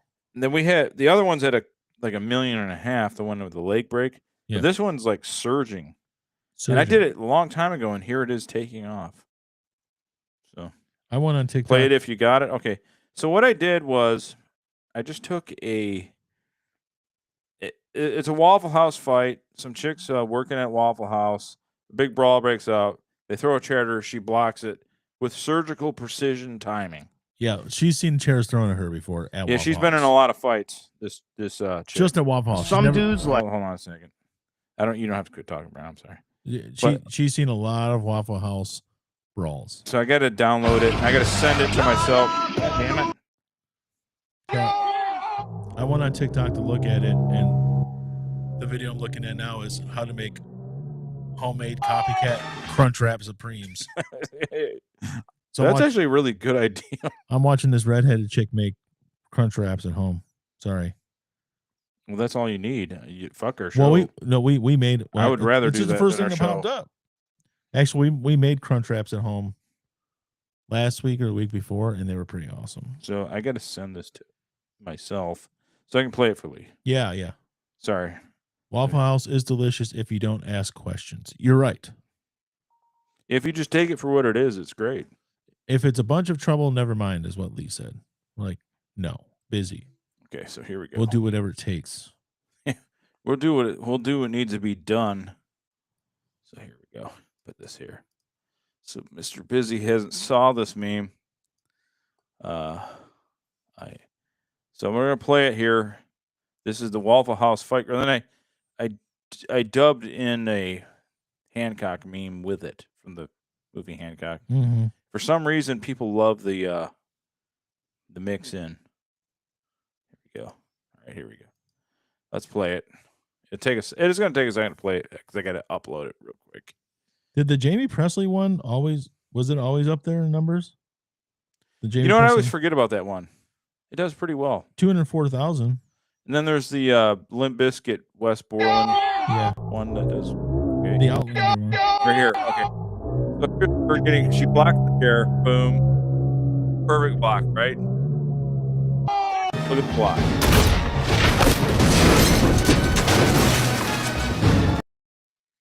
So I just where I've seen it, just a goofy little dumb thing that I It's thought completely accurate though. 220,000 likes, not 20,000 likes, shares. Crazy, man. That's right. It's a bunch of trouble. Never mind. Waffle House is delicious if you don't ask. Yeah, that's right. Oh, I heard Brian read that up. Sorry, Brian. Oh, well, it's okay. You read it already. But yeah. So the thing is about our show, I found out I can't do nothing short. I can't do nothing mid. I have to do really short memes that are goofy and stupid, and then a long-term show. I can't. If I try to do a mid a 12-minute video, all right, here's our view on pizza toppings. Nobody cares. No. So you don't do the 12-minute. You don't do this typical YouTube video. I got to do a short TikTok style video, and they always do pretty well. Not always, half the time. Yeah, they do. Oh no, it's true. I did one with Corey Everson snapping her legs around Van Damme from Double Impact. Yeah. So, which I just watched again for about the umpteenth time. Oh, so. Hey, I didn't even know Abram was in here. Yeah, he showed up. Sorry, I'm so into my. This is why the thing is my one splurge. If we ever did, that was funny. Thanks for cheering. It's a chair, but we shared it. Yeah, get it. Yeah, but yeah, the thing is, one thing I'm going to do is pay someone to fucking run the board. I just want to talk. Well, it's I want to be a part of someone's thing. I don't want to be the thing. I'd rather just have someone else do everything for me. I'm fucking lazy. This is horrible. I try to run the board. Yeah. I'm the only person left that drinks on the show. Yeah. I don't do it all the time. I do it one every 4, but it's just horrible. I just want to pay someone to just do it. Just do it. Pay somebody. Fucking run my from show all the for revenue me. we're then generating. I can just sit in the chair or this chair or a different chair somewhere. Al will be back. Well, the bad thing about your little TikTok shorts is yes, they get all kinds of views and they get stuff, but it hasn't equated to what's that word? Success. Retainership. There's no success. You don't retain. There's no retention. Yeah. It's like you. Well, the thing is, we don't go live on TikTok because we swear. I could set it up because we go live on YouTube, Yeah. Kick, Twitch, D-Live. D-Live, and Facebook. Yeah. I could put TikTok on there, but we swear too much. It would never, yeah. And we get fucking kicked right off. But I was hoping, like, it'd be like, well, these guys are funny on TikTok. Maybe they're still good on YouTube, and somebody would like make that little jump. That's not how that works. We gained 1 subscriber in the last week on YouTube. Yeah. We're at 515 or 16 or whatever it is, but we have more people on Facebook. 642, I think. Yeah. Yeah. Which again tells me that our friends are letting us down. Yeah.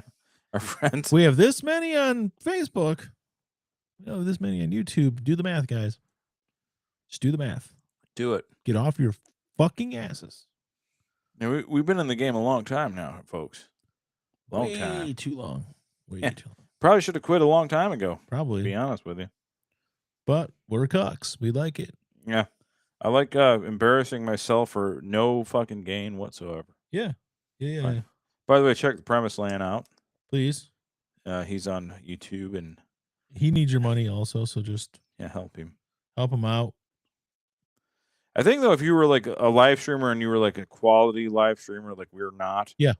The opposite of us. But like those two, like Busy and Premise. Oh yeah. Twitch is probably the place to do it. I think because so. they have a direct currency thing, like right there. Yeah. Built in. Just do it. You guys could do it. It's too late for us. No, they don't have a better class of listener. The best class of listeners probably Stormfront Radio. We're being honest. Where the real mofos are. I'm sure the Fed shut that place down by now. Please and thank you. I know you're here, Abram, E-Cook, whatever. I don't want any backlash spoilers. I haven't watched it yet. These people outside are trying to spoil me too. They're trying to tell me stuff as I walk in. Mike's neighbors, who had it in a front yard bonfire. Yeah, my neighbors had a front yard bonfire WWE, and they're party. watching the tonight's PLE. They don't call them pay-per-views anymore. It's PLE, paid premier live event, I think it is, or paid. I don't think it's paid. PLE.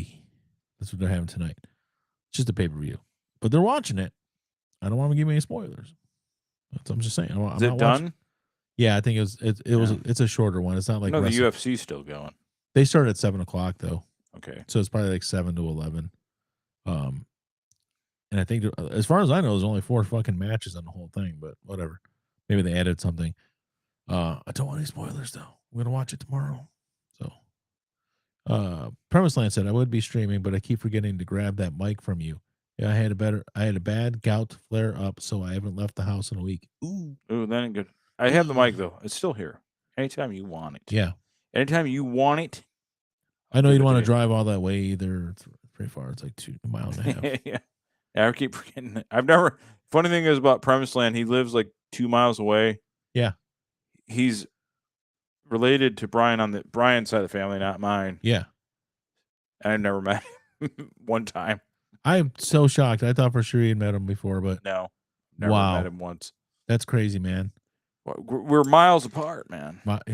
Literally 2 miles. 2 miles. It's 2 miles. It's not even far. It's all right, but it happens. No, whatever. You gotta have a little fortitude. So it's cool. Yep. Like you guys could walk and meet halfway, and it would still be 1 mile. It would take you almost no time, but it's fine. We could meet at grade skate. That'd be there. Well, that'd be further for him or for you. Yeah. You gotta find something more middle. Yeah. Where that Coney place? Island. Where the place just burned down? Yeah, we meet at RCO. Yeah, McDonald's. Maybe McDonald's. Yeah, that makes it about even. But technically, you'd have to walk across, more major roads and train tracks and stuff. Yeah, so it's harder for you at that point. So, anyways, yeah, I don't have what it takes. I can't see that through. We literally have to make that work. We have to get Premise Land over here, even if it's not for a show. Just because I swear to God, I did not dawn on me. You guys have never met. No, I've never met him. I mean, obviously, we got gout. I'm not saying walk with gout. I'm sorry, Ted. You don't need to walk with gout. Don't walk. Don't walk with gout. It sounds like you're saying don't walk with God, like God. You're supposed to walk with God, you know. Oh, Yeah. so walk with God. I'm sorry, that's a completely different thing. You know, one of our old childhood acquaintances, we'll call him a friend. I used to deliver newspapers to his house. You've partied with him before he got all clean and godlike. Kevin, Yeah. who's a social media influencer, 9 million or something followers. Big. He's a big deal. It's Kevin Lawson. We don't need to cover it. Yeah. Kevin Lawson. I watched one of his movies. Okay. You know, he's been doing the movies and the shows and stuff. Mm-hmm. And he made a movie. It's about well, he's in it. I don't think he's said it. Homeland or whatever. Homestead. I watched Homestead finally. But basically what happens is somebody, maybe Russians, they don't really specifically say in the show, but they say Russians a couple different times. It's like I don't know who it is. It might be the Russians. And later on someone's like, someone attacked us. Possibly maybe Russians. I'm not sure though. But they never actually just say it's the Russians or anything. They just hint like strongly at the Russians. Yeah. Bomb the West Coast. Like they have a boat, like these two people on a boat, and they have all this radioactive material in the boat. As they get closer to land, they detonate it. They basically suicide bomb us with a boat off the shore of LA. You know? And it's a huge explosion. Take shit out, but they also simultaneously cyber attack the East Coast. So stuff going on. Basically, they all end up at. They try to sandwich the country. These guys who are special ops guys, you know, like not what like military special forces type thing, end up at this ranch in Colorado where actor Neil McDonough is holed up with his family and stuff. He's got this giant, huge house. Compound thing. He's got thousands of acres of land in Colorado. He's growing all this stuff. He's been ready for something just in case. Prepper. Like I'm not talking like Nat Geo Doomsday preppers. Like we're prepping and they got like some shelves and some other stuff. It's like think of like the government, like what they would do for prepping and all the different stores they probably got. Yeah, that's what his ranch is like. He's got it all. But he's not the type thinking like, well, the government's going to fail us, but we got to do this. He's doing it just in case. So up until the time the government gets their shit back together and comes back and sends FEMA out or whoever out to help, he's thinking like, well, this is just a temporary thing, and then everything will go back to normal type situation. And it's not like that necessarily, you know. Yeah. So I'm watching the movie and like, it's got incredibly good special effects. You know, really, it's I don't know what the budget was, but special effects are pretty top notch. The violence is pretty good too, surprisingly. I'm like, there's like some good violence in this thing. There's the people panicking at the stores and like taking out women and people they get in their way. Like one guy got into a fight with a lady and stole her toilet paper type situation. It was pretty awesome. If you're stronger than them, take it. The problem is the acting's not that strong. No. I mean, it's not bad, but it's like there's all kinds of drama and stuff that really doesn't lead to much of anything. Okay.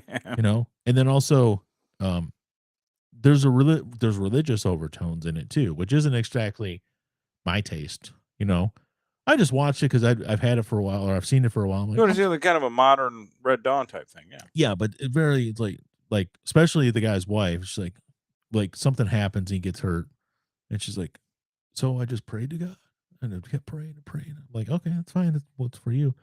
And then he answered my questions. I'm like, okay, that's fine. There's a lot of that going on, and that's not my strong suit, you know, with the movies. That's not me. But even besides that, the acting's like, yeah, it's okay. Yeah.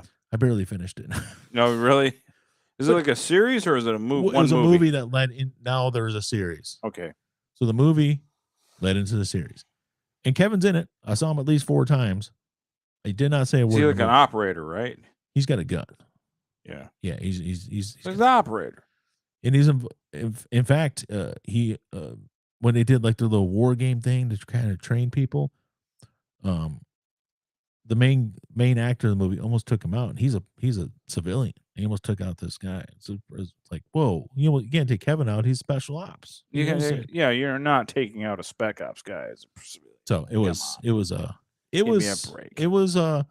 it's an interesting premise, and from what I understand, the books are pretty entertaining books that they're based on, but I don't know. It almost seemed like they made the movie and it kind of left stuff open-ended because they knew the show was happening also.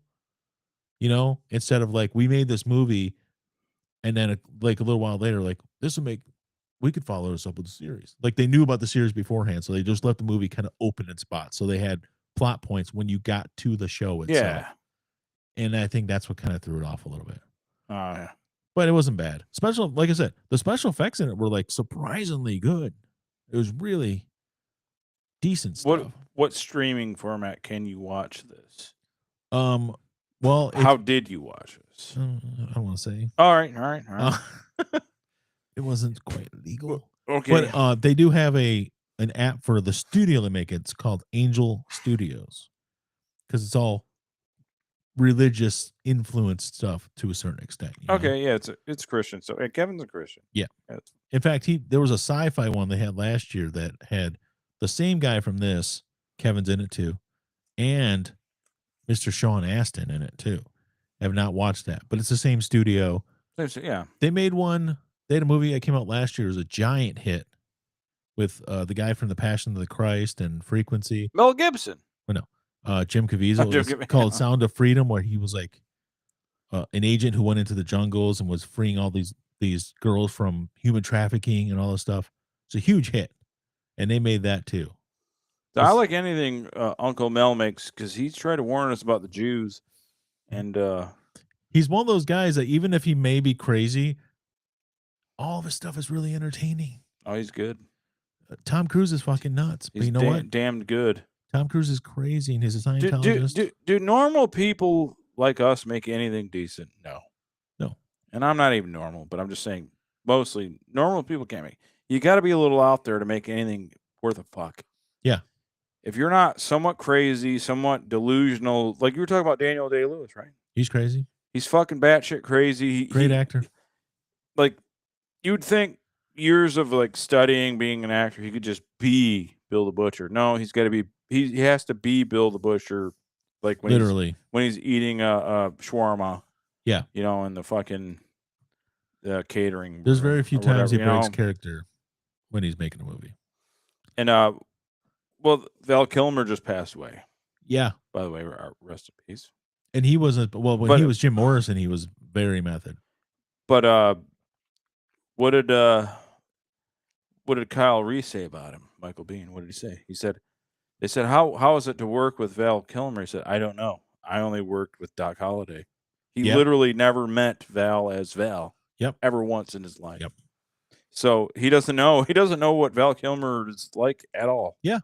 He wouldn't know. I wonder if Tom Cruise had the same thing. He's like, I never met Val. I only met Iceman. Probably. Although they had Val Kilmer in the sequel to Top Gun also. He didn't talk because And method acting, it would seem weird to me, like, you're supposed to be a pro, you should just like be able to turn it on and off, in my opinion. Yeah. As a non-actor, which my opinion means zero. Yeah.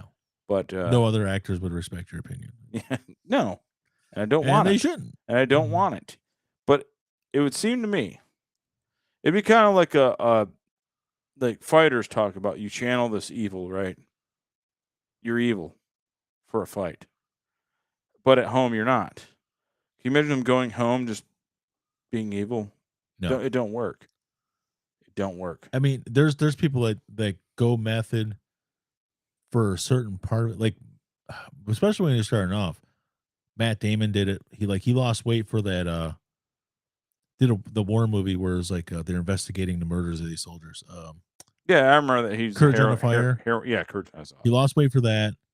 He put some weight back on, and they made Good Will Hunting, and then he's doing something else, so he lost weight, and they put weight back on. And Christian Bale does the same shit too. That's why they can't diet normally now. Like their bodies it's wreaked havoc on their bodies and stuff. Yeah, the constant weight fluctuations. But it just you can't do that stuff. But that's the difference between Matt Damon and like Christian Bale doing it. Matt Damon's doing it so he looks more like the character. Or he get into the character, but he isn't that character in between scenes. It's just he's the character, and then he's done. Christian Bale, when he became Dick Cheney, he was Dick Cheney for 4 fucking months. Don't call him anything else. I'm fucking Dick Cheney here. He gained all the weight to be Dick Cheney. There's an interesting story about Dustin Hoffman and Sir Laurence Olivier. Yeah, you spelled his name right. I've heard that story, and I said it earlier. Yeah, and the phrase was just act. Yeah, and my uncle told me that story. I can't remember. I think Sir Lawrence told Dustin to just act. You don't do this. Yeah, big thing where you become this person. Yeah, act. You just act because you're not simple. You're not. You're not Dick Cheney, man. You're not Dick Cheney. You can act like him. Study film for hours a day, 12 hours a day, whatever. But you're not him. You don't need to fucking fuck with the catering guy because he calls you Christian. He doesn't know he doesn't give a shit that you're, man. Just, and it gets, I mean, and I know you got to get emotional to get in some of these scenes and stuff, but it's like, it's just annoying. I don't want to hear about your method acting anymore. Yeah. It's dumb. Well, I didn't know you heard it, but it makes me you know who did it, and we were talking about him earlier, The Rock. But he did it as a wrestler, and Bubba Ray Dudley. I don't know his real name, but the guy, Bubba Ray Dudley, the wrestler, said that. He said, I was talking to Dwayne, who is The Rock, and we're normal, but right before we went into our scene, I'm like, hey, Dwayne, he's like, The Rock doesn't do this, and The Rock, he said he did the whole Rock thing. He's like, what the fuck are you doing to me right now? He's like, The Rock doesn't. He's like, no, we were just talking 5 minutes ago. We're not doing, and he was like pissed off. We're not doing the Rock thing right now, Dwayne. We were just fucking eating together, and you were. That's funny because besides him being the smashing machine, one of the last people I would think of was being method acting would be Dwayne The Rock Johnson. He just seems like he's being himself most of the time. But Matt Damon, though, when he was in The Martian, which if you haven't seen The Martian, it's a fantastic movie. Just saying. He ends up getting stranded on Mars, as you do. As happens. It happens. Yeah. But the same thing, he got stranded 5 times. And he was there by himself for a couple, basically I gotta go get another beer. Couple years. And they were like, he's like, I'm going to lose weight for this role. And they're like, no, you're not. Not anymore. You're not doing this. You're in your 50s now. Don't do it. And he didn't. They had to use special effects. And he was really pissed off about it. So, Premise Land said, Sir Ian McKellen went to the same acting school. I like how you put that in quotes. And then Premise Land also says, I understand method when it's more of a stage show or an interactive show like a murder mystery. But on a movie set, it just makes you annoying. I agree. And there's, there's stories like people that they get too deep into it and it affects them mentally. Like Jim Carrey's talked about it when he was trying to portray Andy Kaufman in Man on the Moon. He was probably a little too deep into it. And, Andy wasn't always the most pleasant person. So him, obviously portraying this person, became kind of not a great person either while he was portraying him. You just can't just act. It's simple. We know what we're talking about. Just act. That's all you got to do. But there's certain times where you're right. It's probably more so in a stage setting because there's no cuts.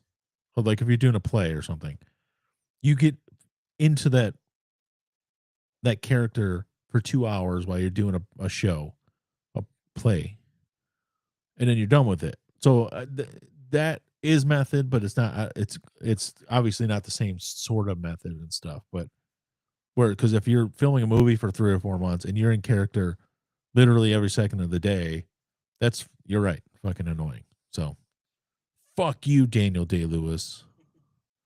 Actually, not. You're great. You're brilliant. So that's fine. There has to be quite a divide. Yeah. between people that method act and then don't, because they're like maybe one guy's really skilled at just turning it on, Yeah. and he's like just trying to eat his eggs, Just eat my and his eggs. fucking buddy's got a fucking. I'm Abraham Lincoln. I'm like, no, you're No. not. You're not. You're not Abraham Lincoln, Well, and I'm not John Wilkes Booth.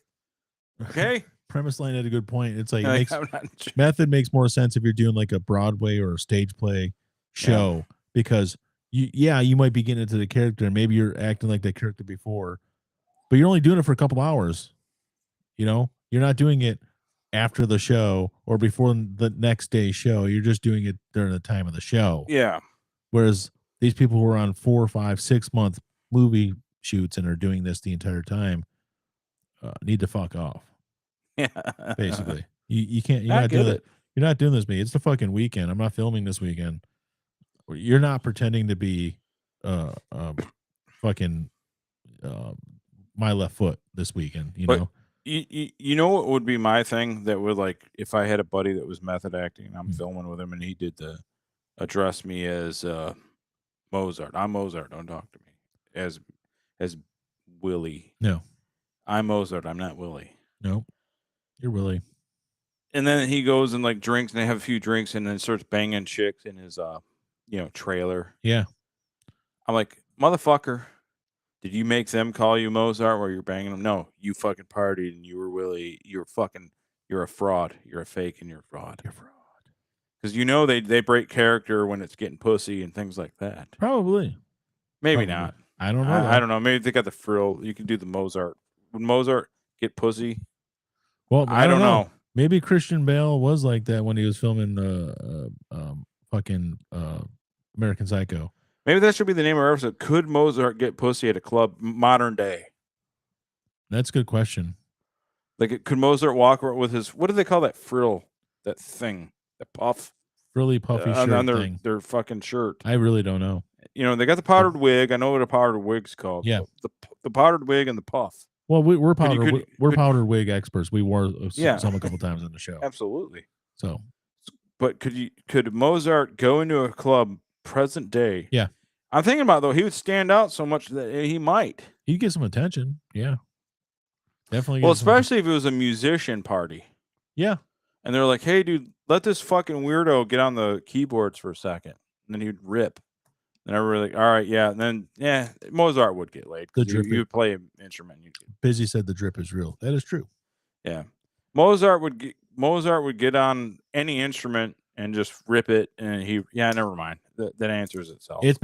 He would definitely get pussy. Been 400 fucking years since he was alive. And he probably would, like, you could show him some new instrument and he would look at it for about 5 minutes. Like, yeah, I could wail on this. Yeah. Like, they're like the theremin. He's like, yeah, I could fucking rip on this motherfucker. And just, well, yeah. He could do it. All of a sudden, here's a fucking kazoo, Mozart. And he's like, I need 4 minutes. Let me figure this thing out. All of a sudden, he's the chick you've been worshiping for years that won't give you attention is getting fucked into a catatonic state by fucking Mozart. Mozart. And he's from like 1600. He's Yeah. probably got a bunch of STDs and shit too. Yeah. But whatever. She don't care. They all live to be like 32. So what do they care about an STD? Yeah. It'd be like, it's like, here's a fucking fucking harmonica, Mozart. Let's see what we do with that. About 6 minutes. 6 minutes. He's John Popper from Blues Traveler. Well, the thing about Mozart, he could, like, his ear for music, like, they didn't write transcripts of a certain symphony. I don't know what it's called. But the public wasn't allowed to see the sheet music because it was, like, kept under wraps. Yeah. And he fucking went in and listened to it and transcribed every note for every instrument in that fucking symphony. The only note Mozart didn't play with was the D. That's his bitch's job. Yeah. Busy said, I would love to show Mozart a Yamaha DX7. Yeah. That'd be cool. That'd be almost like Bill and Ted when they showed Beethoven the music store and he just started wailing, and then Joan of Arc's leading the aerobics class, and Abraham Lincoln's running from the police. Sigmund Freud's on the hockey rink. Genghis Khan. As happens, Bob Genghis Khan is in the sporting goods store beheading mannequins. So yeah, I guess my prediction would be Mozart would bang a bunch of chicks, Mm-hmm. settle down with Lizzo and her flute. Yeah. That would be his like mainstay woman. Uh-huh. Yeah, never. He'd be fine. Never mind. He'd be just fine. He'd be fine. So I thought about this whole thing wrong. Falco. Oh wait, about Rock Me Amadeus. Okay, Your grandma loved fantastic films like Bill and Ted. That's great. It's one of the best movies So- ever made. I guess what historical figures would get the most pussy? You know, that would be a thing. I think Mozart. Mozart would be right up there. He's a Because of music. the- I think any musician, most musicians from back in the day. Sure. Let me think. I think George Washington would. He's tall. Yeah, a tall he was dude. 6'3". Tall dude. He wrote, especially in a time when people weren't that tall. Yeah, You know? he's 6'3", so even by today's standards, 6'3", Yeah. that gets you pussy. So That's he like- probably that's- gets some. That's the zone. He Uh, settled. I mean, he basically just settled for some lady who already had some kids and stuff. And I think he did it for the money though. Which is Well, smart. Casanova, I mean, Yeah. Do I need this? Genghis Khan get pussy. Oh, Jenkins. Well, he'd probably be an MMA fighter, do very well. Yeah. I'm assuming he would. He would be. They conquered a lot of the Russian territory, so his name would. He would probably have like a Russian name, Yeah. and he would be good at sambo. Yeah. Present day. He'd be like the fucking Uzbekistanis or whatever the fuck they are now. That Shakhman Rachmaninoff. He's Asian, but they have a Russian name. yeah. 'Cause the territory is spread Yeah, out it's so totally- fucking far. Honestly, the one who'd probably get whatever tail he wanted because he already did back then was Alexander the Great. Oh yeah. He's a very good looking man, and he went both ways. Obviously, Well, he'd yeah. get all kinds of He'd get all kinds of ass. ass, If you're not very male or picky, female ass. because if you're heterosexual like we are, you cut your sex in half. He would get 100% of the sex. yeah. But if you're willing to go both ways, everyone's a potential partner, Yeah. right? So Alexander the Great's definitely up there. So yeah, Um, Genghis Khan, I think like 1/3 of everyone in Asia has his DNA or some shit. I don't know. It's at one point I remember reading something. It was like 1 out of every 16 persons was like somehow related to him or something, and that's insane because So- there's just in China alone there's a billion people or whatever there is. So he's a prolific fucker, Prolific. very prolific fucker.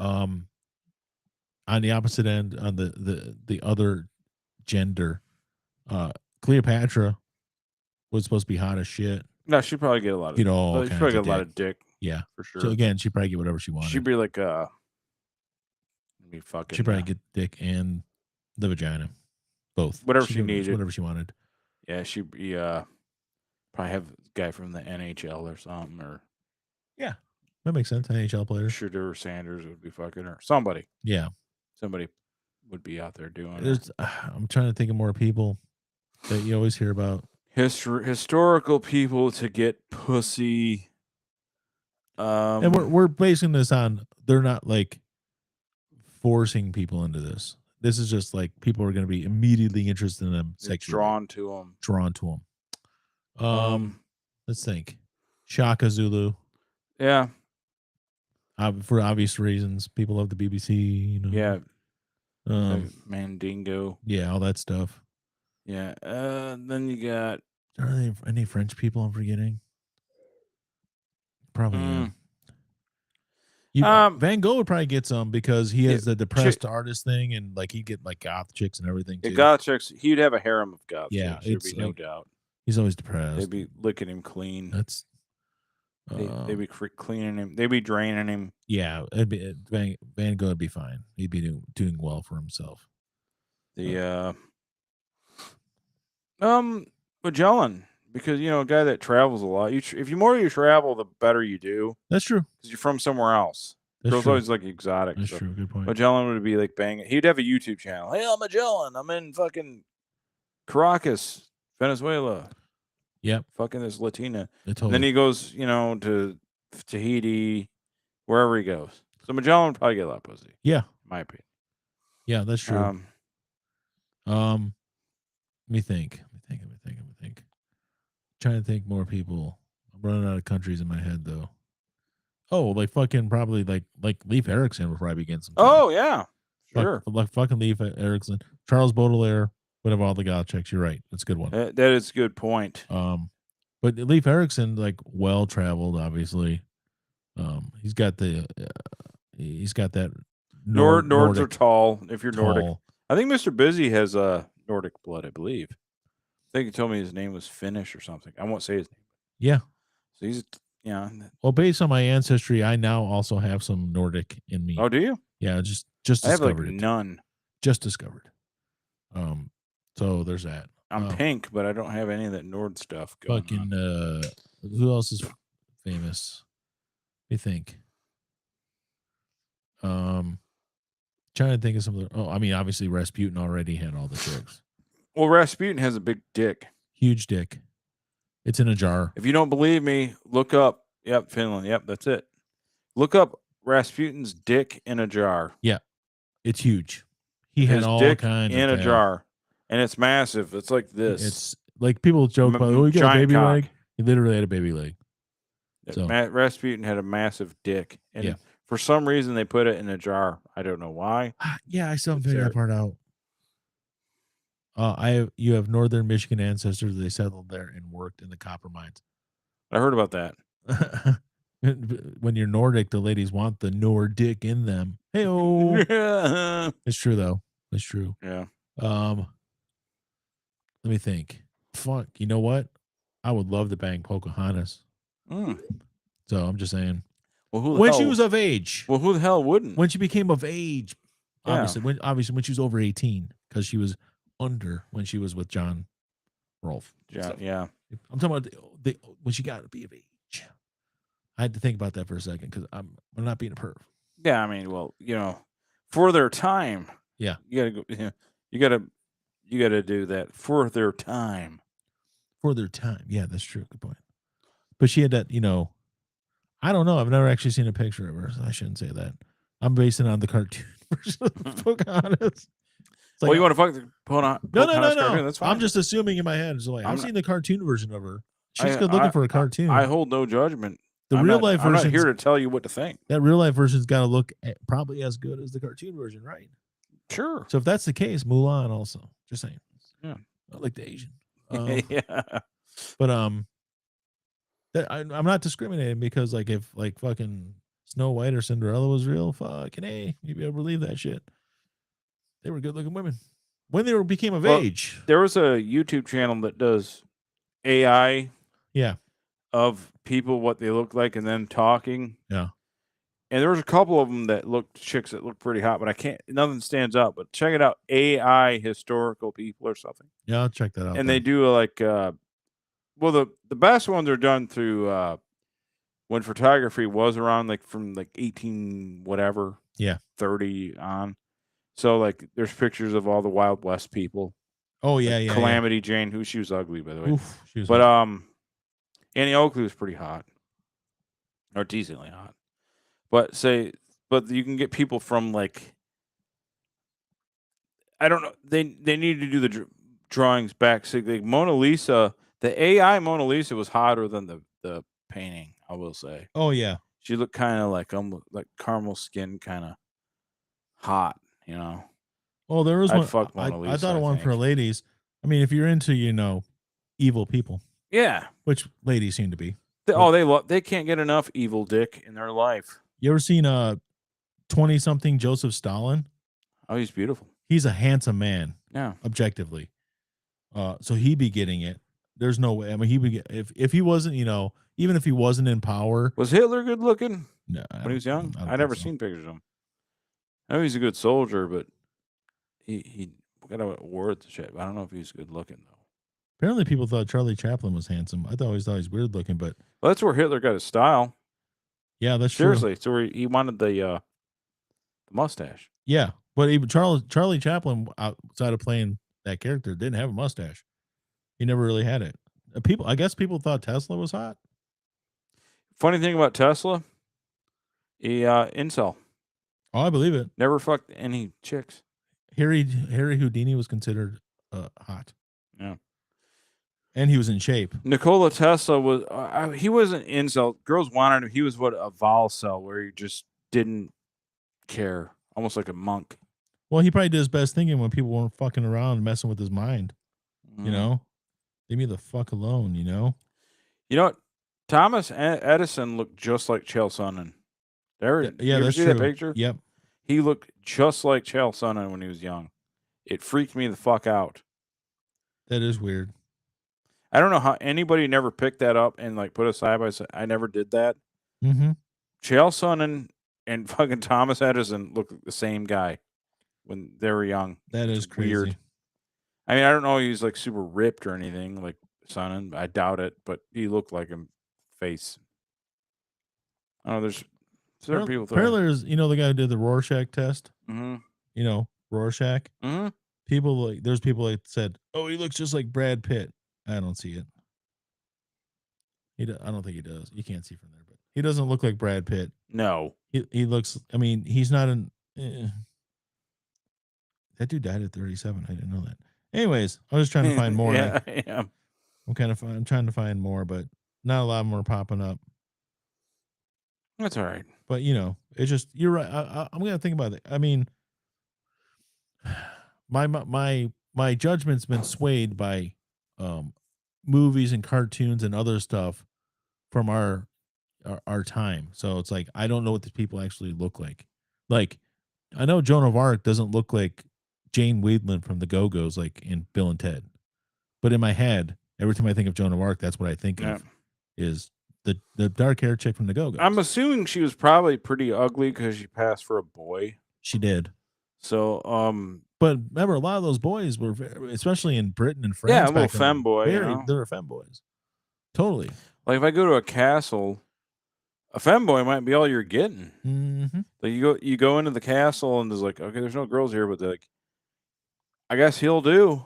He passes. Oh. Well, again, I'm going to go back to Bill and Ted because it's the most historical movie I can think of off the top of my head. When they went back and they found the princesses for the first time, and the one princess is the French chick from Better Off Dead. Mm-hmm. If she was real and she looked like chick from Better Off Dead, she could get it any day she wanted to. I thought she was smoking hot back then. Cleopatra would not be considered attractive by today's standards. No, I don't think any of them would. I've heard that before, but again, I think our minds are swayed by what we've seen in movies and other media nowadays. Because I'm thinking when I think of Cleopatra, first of all, I know why, but first thing I think of is Elizabeth Taylor, who's a beautiful woman especially back then. Violet eyes. But then also there was another one from the 2000s where they did a miniseries about Cleopatra, and they had some lady who was probably more accurate looking to what Cleopatra would have looked like in terms of ethnicity, if you will. But the actress they picked to play her was smoking fucking hot. So it's like, in my mind, it's just every version of Cleopatra I've ever seen is gorgeous. So guess what? I don't know what she looked like back then, but I'm going to be swayed by that. I'm just assuming she's super duper hot. So you can say what you want. Yeah. About Cleopatra. God damn it. But it's coming at you.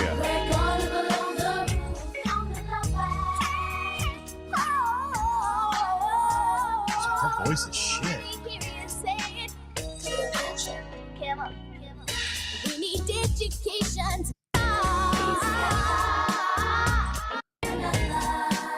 I'm trying to find it. That was coming at you.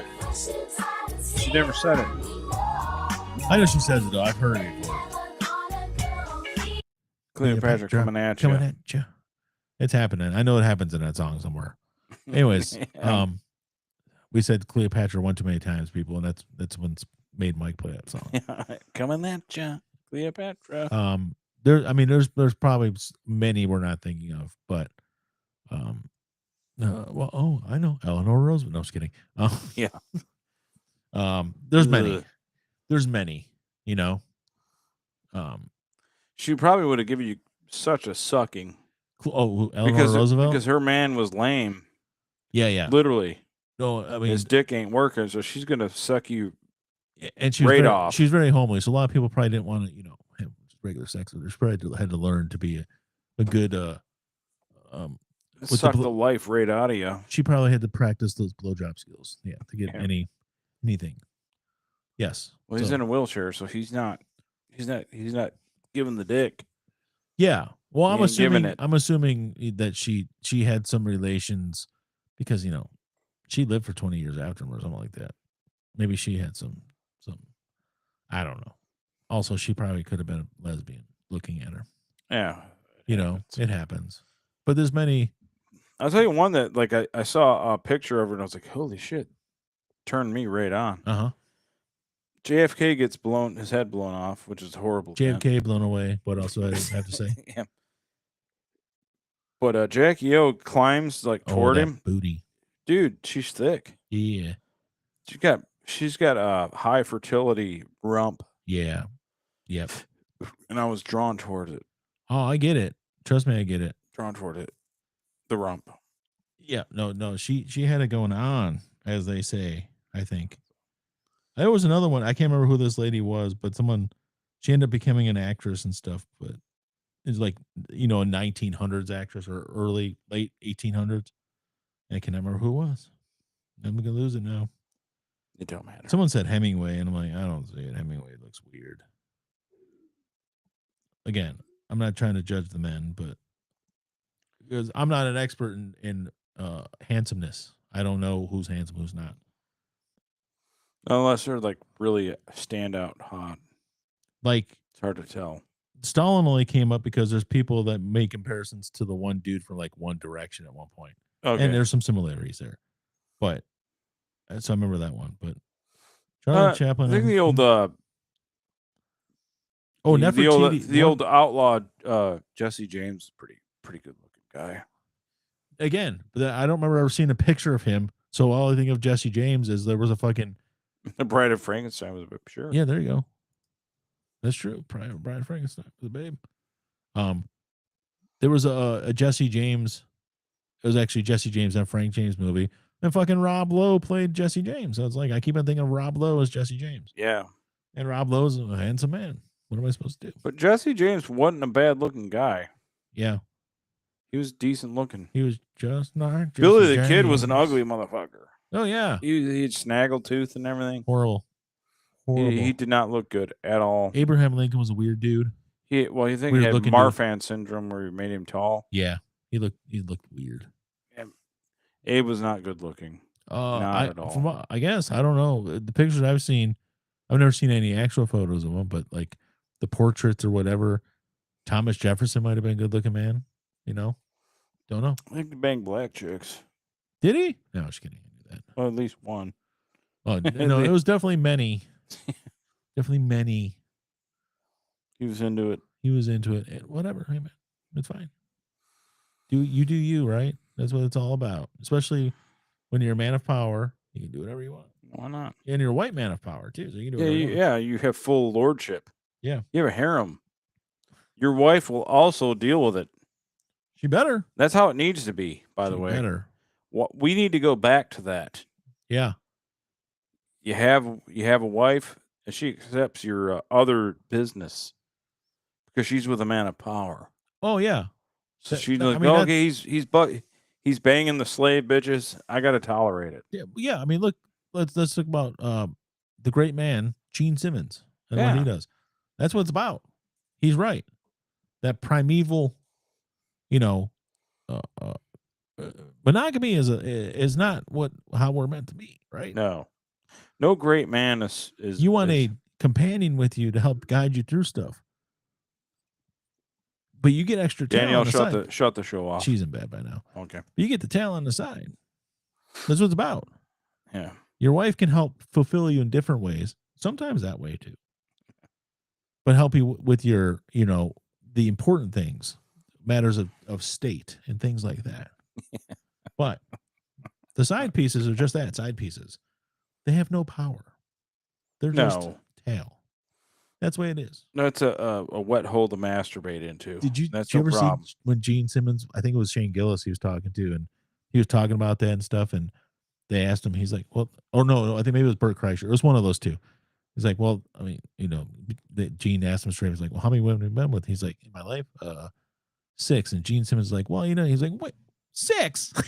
Shane Gillis. That is pretty low for Shane. It was either Shane or Brode. I don't remember which one. It was like 6, and he started talking. He's like, "Well, that's not that," and he like did a double take. He's like 6. 6.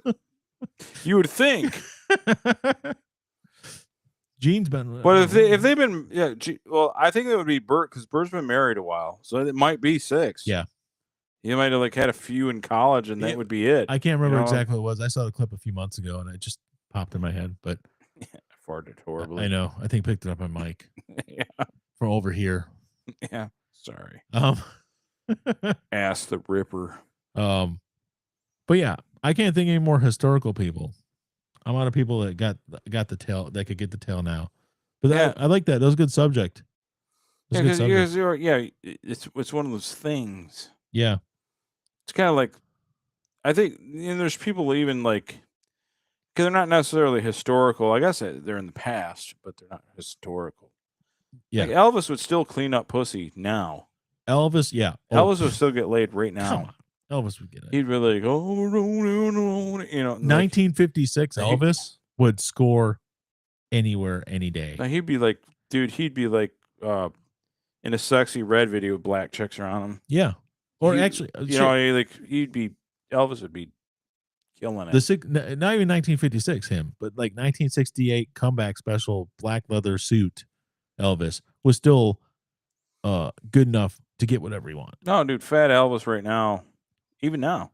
Yeah, I mean he got really bloated though. I mean, well, you take 17 different types of painkillers and eating peanut butter and fried peanut butter. I still want to try those. Oh, got to, because they showed me they showed on the video like about his life. Yeah, how those sandwiches are made because he had impacted feces. He did, and it really impacts the feces on top of opiates. So he's eating like the perfect storm. So he had like 50 pounds of shit impacted in him or something. He's getting when he died, he had like more impacted shit than like anybody ever because he was on opiates and Valium and shit, slowed his digestion down, plus tons of peanut butter. So there's just like this shit like probably big as both these arms just right in this what's it called? It's not epoxy, but whatever it was, when you take the two different compounds, put them together to make like the glue or whatever it is. I can't think what the fuck it's called, like the resin and stuff. You have to take this one and this one that mix it together to make the final product. That's what he had. Meth, amphetamines, bad diet. Elvis had them both come together, solidifying the shit in his colon. Yeah, massive turds. Yeah. Probably epic. But I heard it was like 50 pounds of shit. John Wayne was the same way because it just impacted feces from cancer or something, right? Well, even before that, because his diet was just like meat with a side of meat, and that was it. Well, that's good. 2-part epoxy. Yes, thank you. That's what I'm thinking of. That's what he had in his colon at all times. Yes, but I want to try one of those fucking fried peanut butter and peanut butter and banana sandwiches. Yeah, peanut butter banana. Yeah, and it looked really good. You can't eat a bunch of them because they back up your colon. Yeah, but if I could, I would like to have like a few here and there. Eat a couple of them. as a treat every once in a while. And I'm not on opiates, so I don't got to worry about the impacted feces. In theory, I don't. Probably happened. Didn't it have marshmallow also? Oh yeah, I'm probably. That doesn't sound like that would gum up your intestines too. I mean, I feel like it was what gums you up more than a marshmallow. I mean, peanut butter and banana and marshmallow, I think. And then you smear butter on it too, so it's like French toast as well. Yeah. So you're adding a French toast element to it. God, that sounds good though. I'm trying to find it. Elvis sandwich. Peanut butter. The Velvet Elvis, fried peanut butter, banana, and bacon. Oh, there you go. I didn't know about bacon. I didn't either. There's another carcinogen right there. A little nitrates. Why not top it off? You get that sweet and the savory. Yeah, I'll do that shit every once in a while. The fluffernutter is pretty dank. Yes. The fluffernutter is pretty. Yeah, it's bad. It's. I would definitely try either one of those sandwiches at least once. That is a fact. But speaking of weight loss or lack of weight loss because I'm eating those fucking sandwiches. Yeah. What the hell happened with the airsoft fatty? So he lost I don't have the picture. No. But I saw a picture of him, and Airsoft Fatty, if you guys don't know, he's the guy that he's like, it's in a war of attrition, and he falls over, and he's like 400 fucking pounds, and he falls over. He was also on Sam Hyde's fish tank. Yeah. And he fallen and raked his fucking shins on the stairs. He's a streamer though too, right? He's a streamer, yeah. He's a live streamer, and he had a pretty big following, but he fucking kept fucking up his life because of his temper and addictions. Anyway, he lost the weight, and he's one of those unfortunate souls. Oh no! That even though he's lost like hundreds of pounds, he still somehow looks fat. You know, people like they shrivel down to nothing, but and they still somehow look fat. Yeah. Now he's gonna live now because he's half his size. Yeah. He was for. He's probably 200 pounds. 200 pounds is a great weight for him, big as he was. Yeah. So his organs are forgiving him, but he's still looks fat. I know what you mean. I know. You know, he still has that like turkey neck and shit. Like if you and me, if we got down to 200 and we're like gym broing it up, we'd look pretty good. Like our necks and shit would be like leaned out. We'd look pretty decent. Definitely. But he still has that like fucking. He don't look good, man. No. He looks like he's gonna live, but he don't look good. Damn. And the worst case of the weight loss that doesn't look good was Tammy from my 600-pound sisters or whatever the fuck, because she lost a ton of weight, but her skin, like all this shit here, it looked bad. And you can get that stuff removed, but it's like, ugh, you know. But she looked alien, like she's like they're kind of You know, it's like the case where you have girls who are heavier, but their faces are still cute. You know, if they lost weight, they'd be pretty good looking. Yeah. The Slaytons don't have that at all. No. There's nothing. There's no redeeming quality to their faces. Well, if you're ugly, there's no hope. They were large and homely at the same time. Yeah. And losing the weight, I'm glad. I'm happy for you. You look healthier. At least one. I would encourage anybody that's obese. Yeah, lose the weight. My size or less, whatever. Get to a healthy weight. You're gonna live longer, but some people you don't have. You're just gonna live sexless though. There's no sex. Yeah, you're not. No one's gonna want to fuck you. Although they did have the chubby chasers that would follow them around. That's what I was gonna say. Even if they lost weight, they still have the thickness to them, and they're white. They'll get some. No offense. Never mind. I know where you're saying. I don't even want to say it. I know where you were going. It's true. It's true. Black dudes like thick girls. What am I supposed to say? Yeah. Well, I do too. I think they have a feeder thing. Like the brother Chris, who is he's like, you can't have Jerry everywhere. He's a feeder. and a feeder is somebody. If you guys don't know, and I've watched a lot of fat people shows because when my mom was alive, I watched every fat show there was. 600-pound, 900-pound, all these fat people everywhere. Sisters fat everywhere. Yeah, I watched it all. Watch a lot of TLC, and there seemed to be this trend. Not all, but some. Yeah. Of black dudes that just loved the fat chicks to feed them. And I don't know if it's because, like, you know, Big Mama back home, the matriarchal. Oh, like, it could be. You know, Mom, hey, Mom, get out, you know, Ray, get out and clean your hand. You know, whatever. I don't know. Probably didn't have to do the voice. I don't know what's going on. I don't know what's going on in the black home. I'm not black. No. But these dudes tended to be black, and they would be, like, decent-looking guys, like, pretty, like, decent-looking dudes, and they're, like, they want to feed this 600-pound white chick food. I don't know what it was. I don't know what it was. It's a thing. Black dudes, I get it. Personally, I like thick girls, but there's a point where it's not. Thick. Well, there's diminishing returns to anything. Yeah, you know, I get. Like I said, I'm 285. Don't be bigger than me. Don't be bigger than 285. Can you be like less? Some want that chunkusi. Yeah, I'm gonna be 500. You know, that's a chunky pussy. Just so you know. Yeah, chunkusi. But like, I don't want you to be around Jerry. He's a feeder. He's all mad, Chris, with his raspy voice. Jerry's feeding you. Don't be around him. He's gonna get you. Don't feed you. Yeah, he's gonna feed you food. I can't fight. His voice is so His bad. band was so yeah. And then I don't even know if Tammy's still alive. She lost a lot of weight, but she looked terrible. I think she is.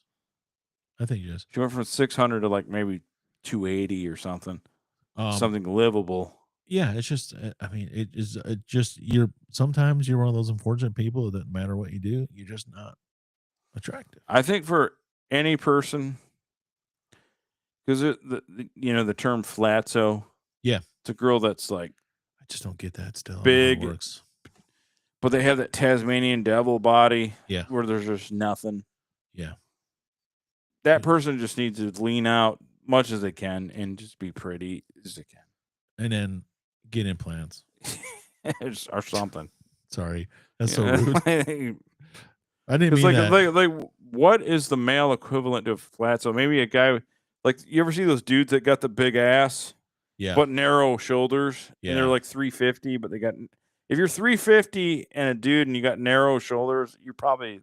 That's like a flatzo, I think. The best thing to do is, even if you look weird, whether you look weird, big or thin, like there's some people that both, they lose the weight, they look horrible, they're big, they don't look great. But at least if you thin out a lot, it makes your dick seem bigger. Yeah. So just do that. You got to lean out. Lean out. So I can tell you this. I had the illusion of a bigger dick when I was thinner. Yeah. The fat I didn't pad's not have as a bigger prominent. dick, but I had the illusion of Yes. a bigger dick. So it seemed normal, or what would be normal. Yeah. Now it's like, it's bad. More of it, real bad. The thinner you are, the more of it will hang. So at least looks like, Yeah, I had like a shaft and everything. The back fat then. pad Yeah. is lessened at that point. So, just don't. Just lose the weight. So, because like, It's healthier, makes your dick look bigger at the end. That's all you need. Yeah, if you're big and then she's big, okay, so you got this fat pad with your little moose knuckle here, right? Yeah. And then she's big, so she's got a fupa, and the insertion point, there's difficulty. Logistically, yeah. Brian said it best. Logistically, the insertion of your little dick, which is probably normal, but smothered by a fat pad, and her pussy, which is covered with a fat pad, the insertion point, you're facing it's a simple problem. geometry, folks. Yeah. I think it's geometry. I don't know anymore. So it's not quite Big J cream pie pussy clean out, but it's still nature. Now, physical nature. You watched a lot of the TLC shows. Yeah. You just talked about the 600-Pound Life or 1,000-Pound Sisters, whatever, all those shows. Mm-hmm. Did you ever see the one? It's kind of a newer show, so I think it's only been a year or two, maybe 3. With the girl with Tourette's, Balin. Oh yeah, where she's just like randomly stuff. She's attractive. Oh yeah, I'm surprised. I had no idea who she was, and I saw a picture, or it was in my Facebook feed. There was a little video of her doing with the Tourette's and stuff. I'm like, man, she's got big boobs. Yeah, she has huge tits, and she's relatively good looking. I'm like, no, she's nice looking, has a big rack. Yeah, yeah. She's only like 22, so obviously, I'm not interested. It's too much. She's good looking though. Oh yeah, she's been on a long time. But she's got Tourette's. I didn't think she'd be good looking. Yeah. You know how those Tourette's-y people. Yeah. Yeah, they usually look a little mutated or something's wrong with them. I just think of a there are conspiracies about her that she's faking it. I've heard that. Yeah. To make it. Yeah. I've heard that. I don't know because I don't care. But then she claims that certain tics go away because she goes to therapy. But people are pointing about, you did this for X amount of time. Yeah. But then it went away. I don't know. How do your tic can't just go away? And she's like, well, yeah, it can if I work on it in therapy, blah, blah, blah. I don't know. I don't know how it works. But the bottom line is, if you have nice tits, people are willing to forgive. She may be pulling a Cartman where she's just doing it so she can swear a lot. But that'll come back. That'll backfire on you because eventually you get to the point where you're pretending to do it so long and just so you can say things that you can't stop yourself from saying things you normally wouldn't say. Like Cartman. That's exactly what happened to Cartman. My Uncle Kerry used to say this about Charles Manson. Yeah. He said, he's just an asshole cult leader that's pretended to be crazy so long that he actually became crazy. Because Yeah. he said, if you pretend to be crazy so long, eventually it's your reality. Yeah. Because really, he was just a douchebag cult leader. Well, he makes the bitches suck him off and do all these different things. Yep. But now for his cult of personality, I'm going to be crazy. I'm doing the air quotes. By the way. Emojis. I'm doing the air quotes. Crazy. But he did it so long that he like, oh wait, now I'm fucking crazy because I did it too long. It's like it's like a psychosomatic thing, like where you think you're sick for so long that you actually make yourself sick. He did that with the crazy. He basically forced the crazy into his head, and it never left. Well, yeah, if you do the hypochondria thing, and I've done it, and you're so convinced you're sick and ill. Well, then now you have no immune system. I think that's when we were talking about the Flatzos and the other logistic stuff. When one potato head loves another potato head, and then premise lands. On the plus side, no oops babies, because you're probably just busting in her belly button. Yeah, that's a good point. You're just rubbing each other off at that point. Basically, that's actually a very good point. I got to pee again for a minute. Oh, no way. No way. Yeah, that's funny. They pee again. Wonder if it's alcohol. Just kidding. I'm just messing around. I don't care.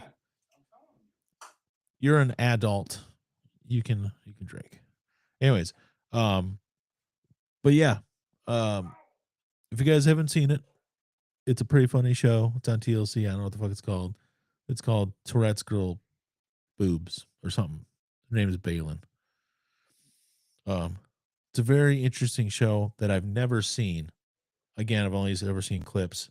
And I've only watched those clips because they show cleavage in the thumbnail.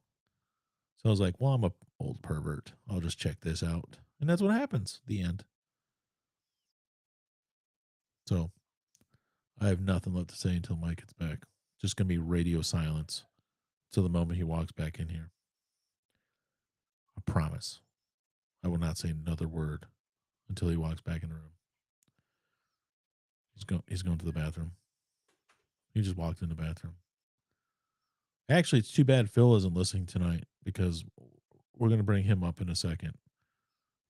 For people that don't know, Phil is a long-time contributor. Well, he used to be a contributor. Now he doesn't contribute shit. Because, I don't know. I guess it's because his boyfriend Alan's not here anymore. He really had a thing for Alan. I don't know what it was about. That's fine. Alan's cool. I get it. But it got a little weird with Phil. He just always talking about Alan and his member. It got awkward. Sticking stuff in his pee hole. It was bizarre. But it's okay because Phil's not here. We're not going to talk about him anymore. We're just going to talk about something related to him. Nothing sexual. Just Phil hobbies and stuff. Yeah, but Phil's weird. Anyways, hey, you're back. Wasn't talking about you at all. I really wasn't. But I think the last point is about me and it's bad. It's probably true. The last thing I think we got was about Phil regarding something related to Phil, but not, dickhole related, Yeah. Which is uncommon when we talk about Phil or Train. Pat Monahan from Train related. That's always a big plus story for him. Yeah. Phil's from Utah. Yes. Lives there. Raised there. Salt Lake City.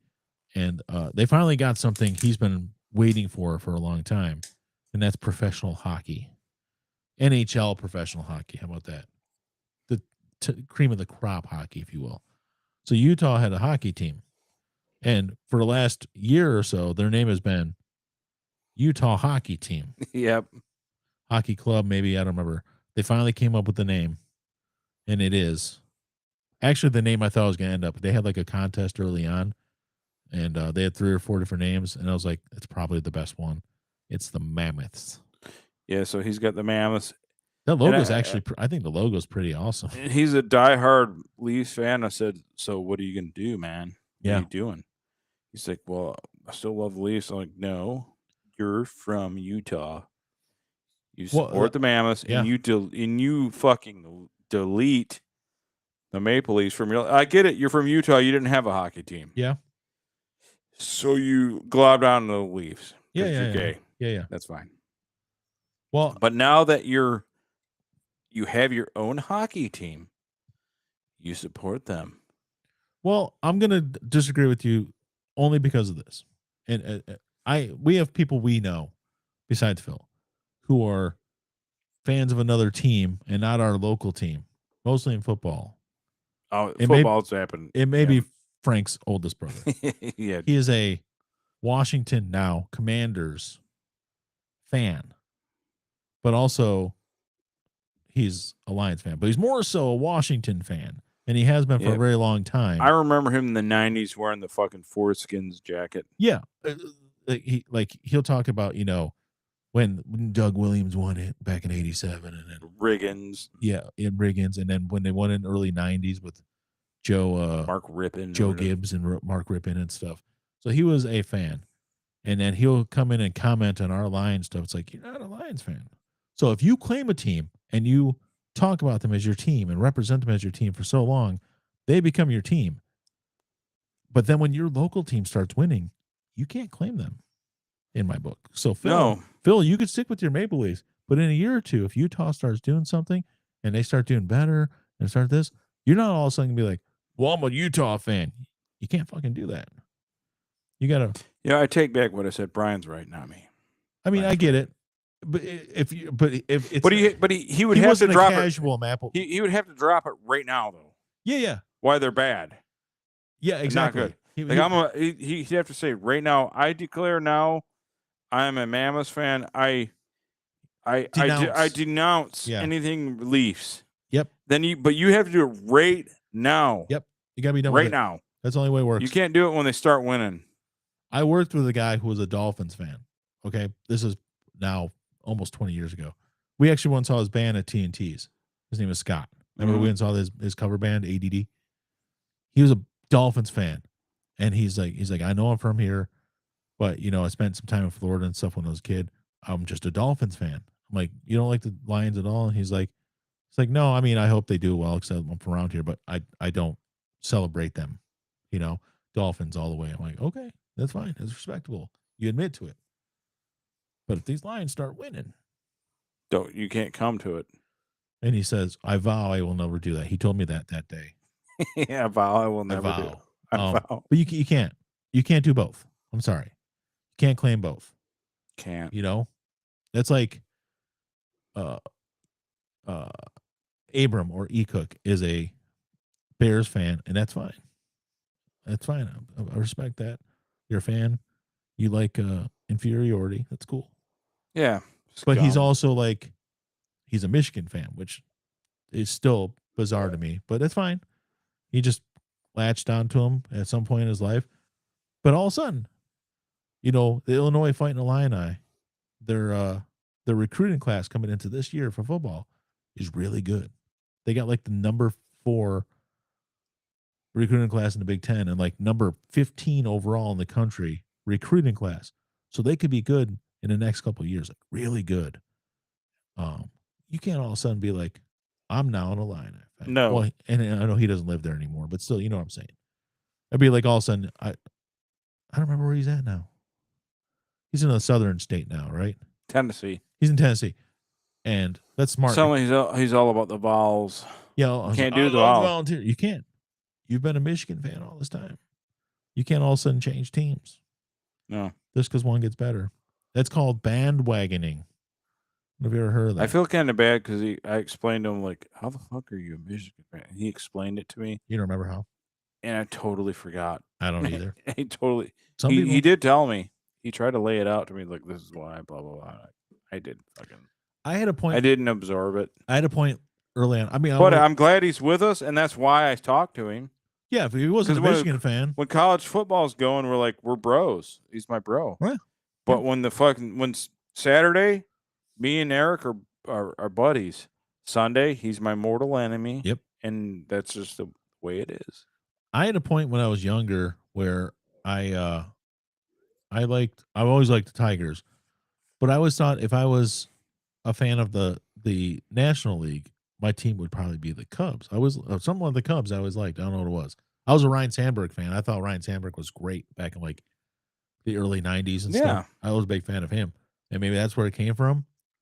But that's a rival league.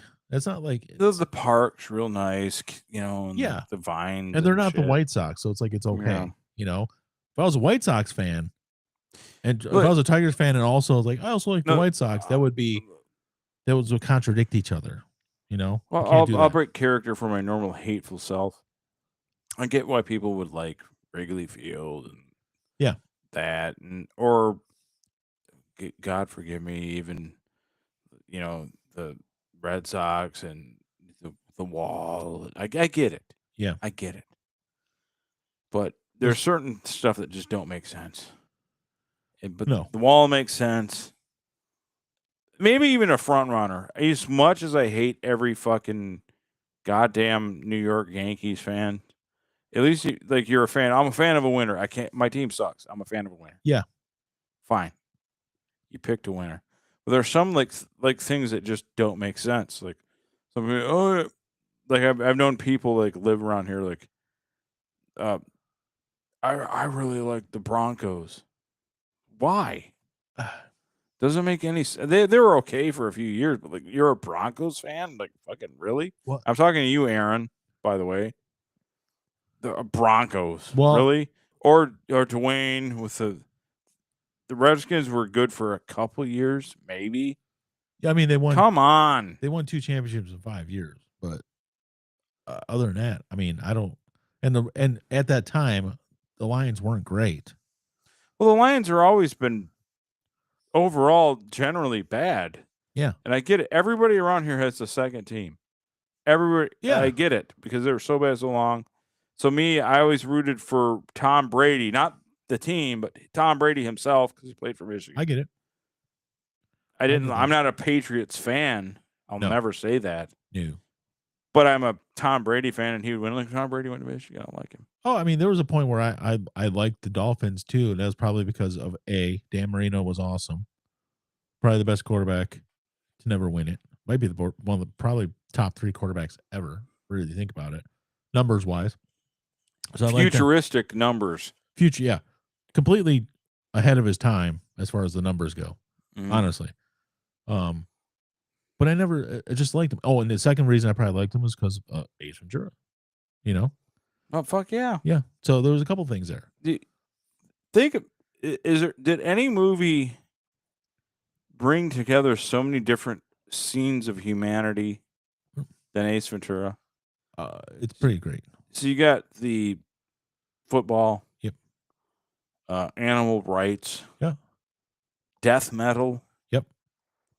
I mean, come on. Mental health. Mental health. Yeah.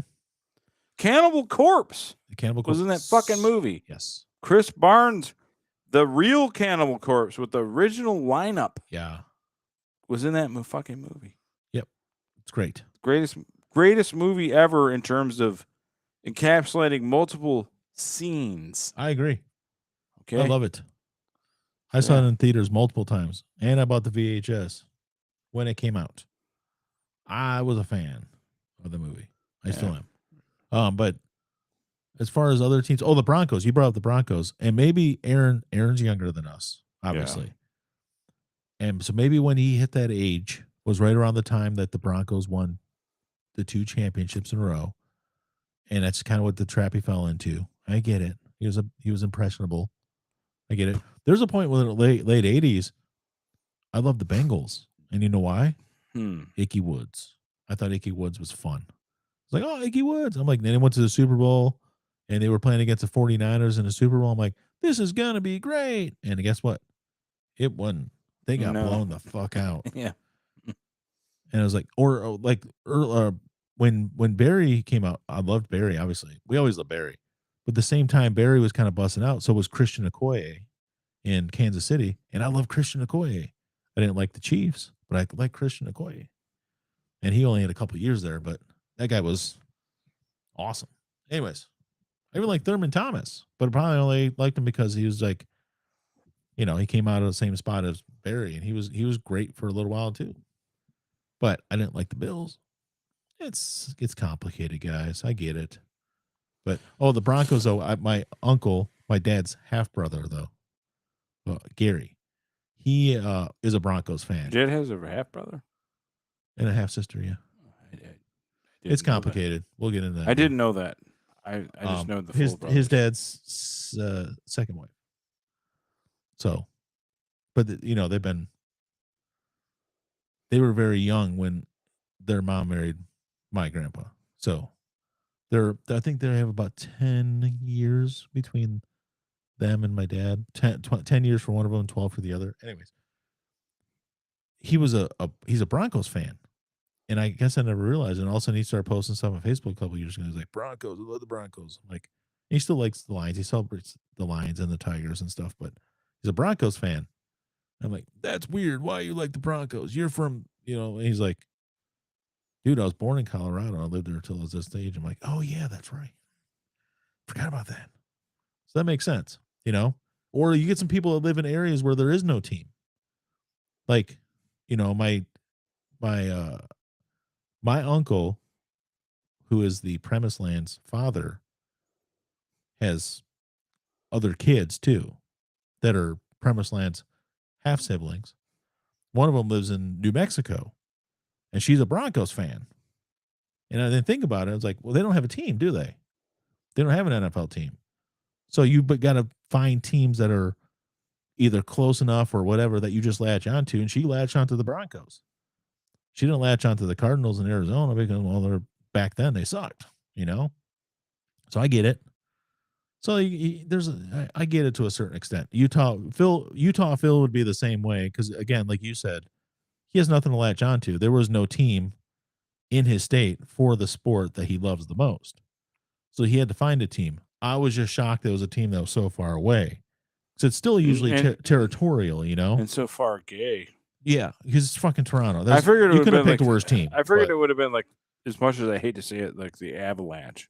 Yeah, that makes sense. The Avalanche makes sense. The next city over. Yeah, exactly. That makes sense to me. Still in the Rocky Mountains or whatever. Yeah. Yeah. Other than that, he'd have to go to California to pick a team, and whatever. I get it, because there was no Seattle team back then. Whatever. And I'm sure he latched onto the minor league teams, but he just went so far away with his team. I just think way away, really far away. Keep away. But they're in that area where they don't have the same representation as some of the other places do, and I get it. If you're in like Oregon, if you're a hockey fan, who are you gonna like? I don't know. Now you could probably pick the Seattle team, but back then you couldn't pick anything. Anyways, we're just rambling at this point. So, Brian. Yeah. If you were a new person to follow us. Me. Okay. Where would you go? Is Radiounderground.gay even up? I don't even know. It's had issues lately. Right now, I would default to YouTube. So follow us on YouTube. We're Radio Underground, or where you're watching. If you're watching us right now, hey, you found us. Stick with what you found. Yeah. Stick with what works. If you're listening to us on Apple Music or whatever, hey, wherever you're hearing Spotify, Podbean, just stay where you're at. Just stay there. Don't move. Give us likes though. Don't move. Just like it, follow it, and RadioUnderground.gay will rise again. We're going to bring it back. It will. I just have had very little time lately. I will bring it back. RadioUnderground.gay and check it out. Maybe not now, but eventually. Soon. Real soon. But if you guys want to contact us directly and talk to us, just DM whatever. Yeah. We're on slide into our DMs. Slide into the DMs. That's cool. Yeah. So I promised AWH I'd play The Wrath of the Rocky Mountain Bull Elk. Yep. So I guess that's how we're going to end the show. So thank you for listening. Thank you for Brian for basically carrying the show because I'm wasted and I've been dehydrated all day, and I just felt like drinking to deal with the skin pain. My back's hurting. Well, that's the secret. What you do is, if you're dehydrated, you hydrate yourself a little bit with beer, and then, I'm sure you had something before beer. You probably had water or Gatorade or something, whatever, right? Yeah. Then you kick over the beer, which will just dehydrate more. So you probably just counteracted anything you did before that. Yeah, it's gonna be terrible tomorrow. But thank you guys, and here's AWH. Do you still have the liquid IV? Yeah, I'll do that tomorrow morning. No, I would do some one time before you went to bed. Yeah, I want it to be real. You want the pain? I want it to be real. Yeah. I want to know what I did to myself, so I have a frame of reference. Yeah. All right, guys. Thank you. And again, we've had a couple weeks in a row with, for us, which is high viewership. Mm-hmm. We're up to live 9 right now. 8, 9. We're in there. 9 is my favorite number because it sounds so German. Yeah, 9. So, anyways, this is AWH. Thank you guys. You guys have been awesome this week. Peace in the Middle East. Peace in the Middle East. We want it. Up your butt and around the corner. Yeah. That's what she said. Let's do this here.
Back to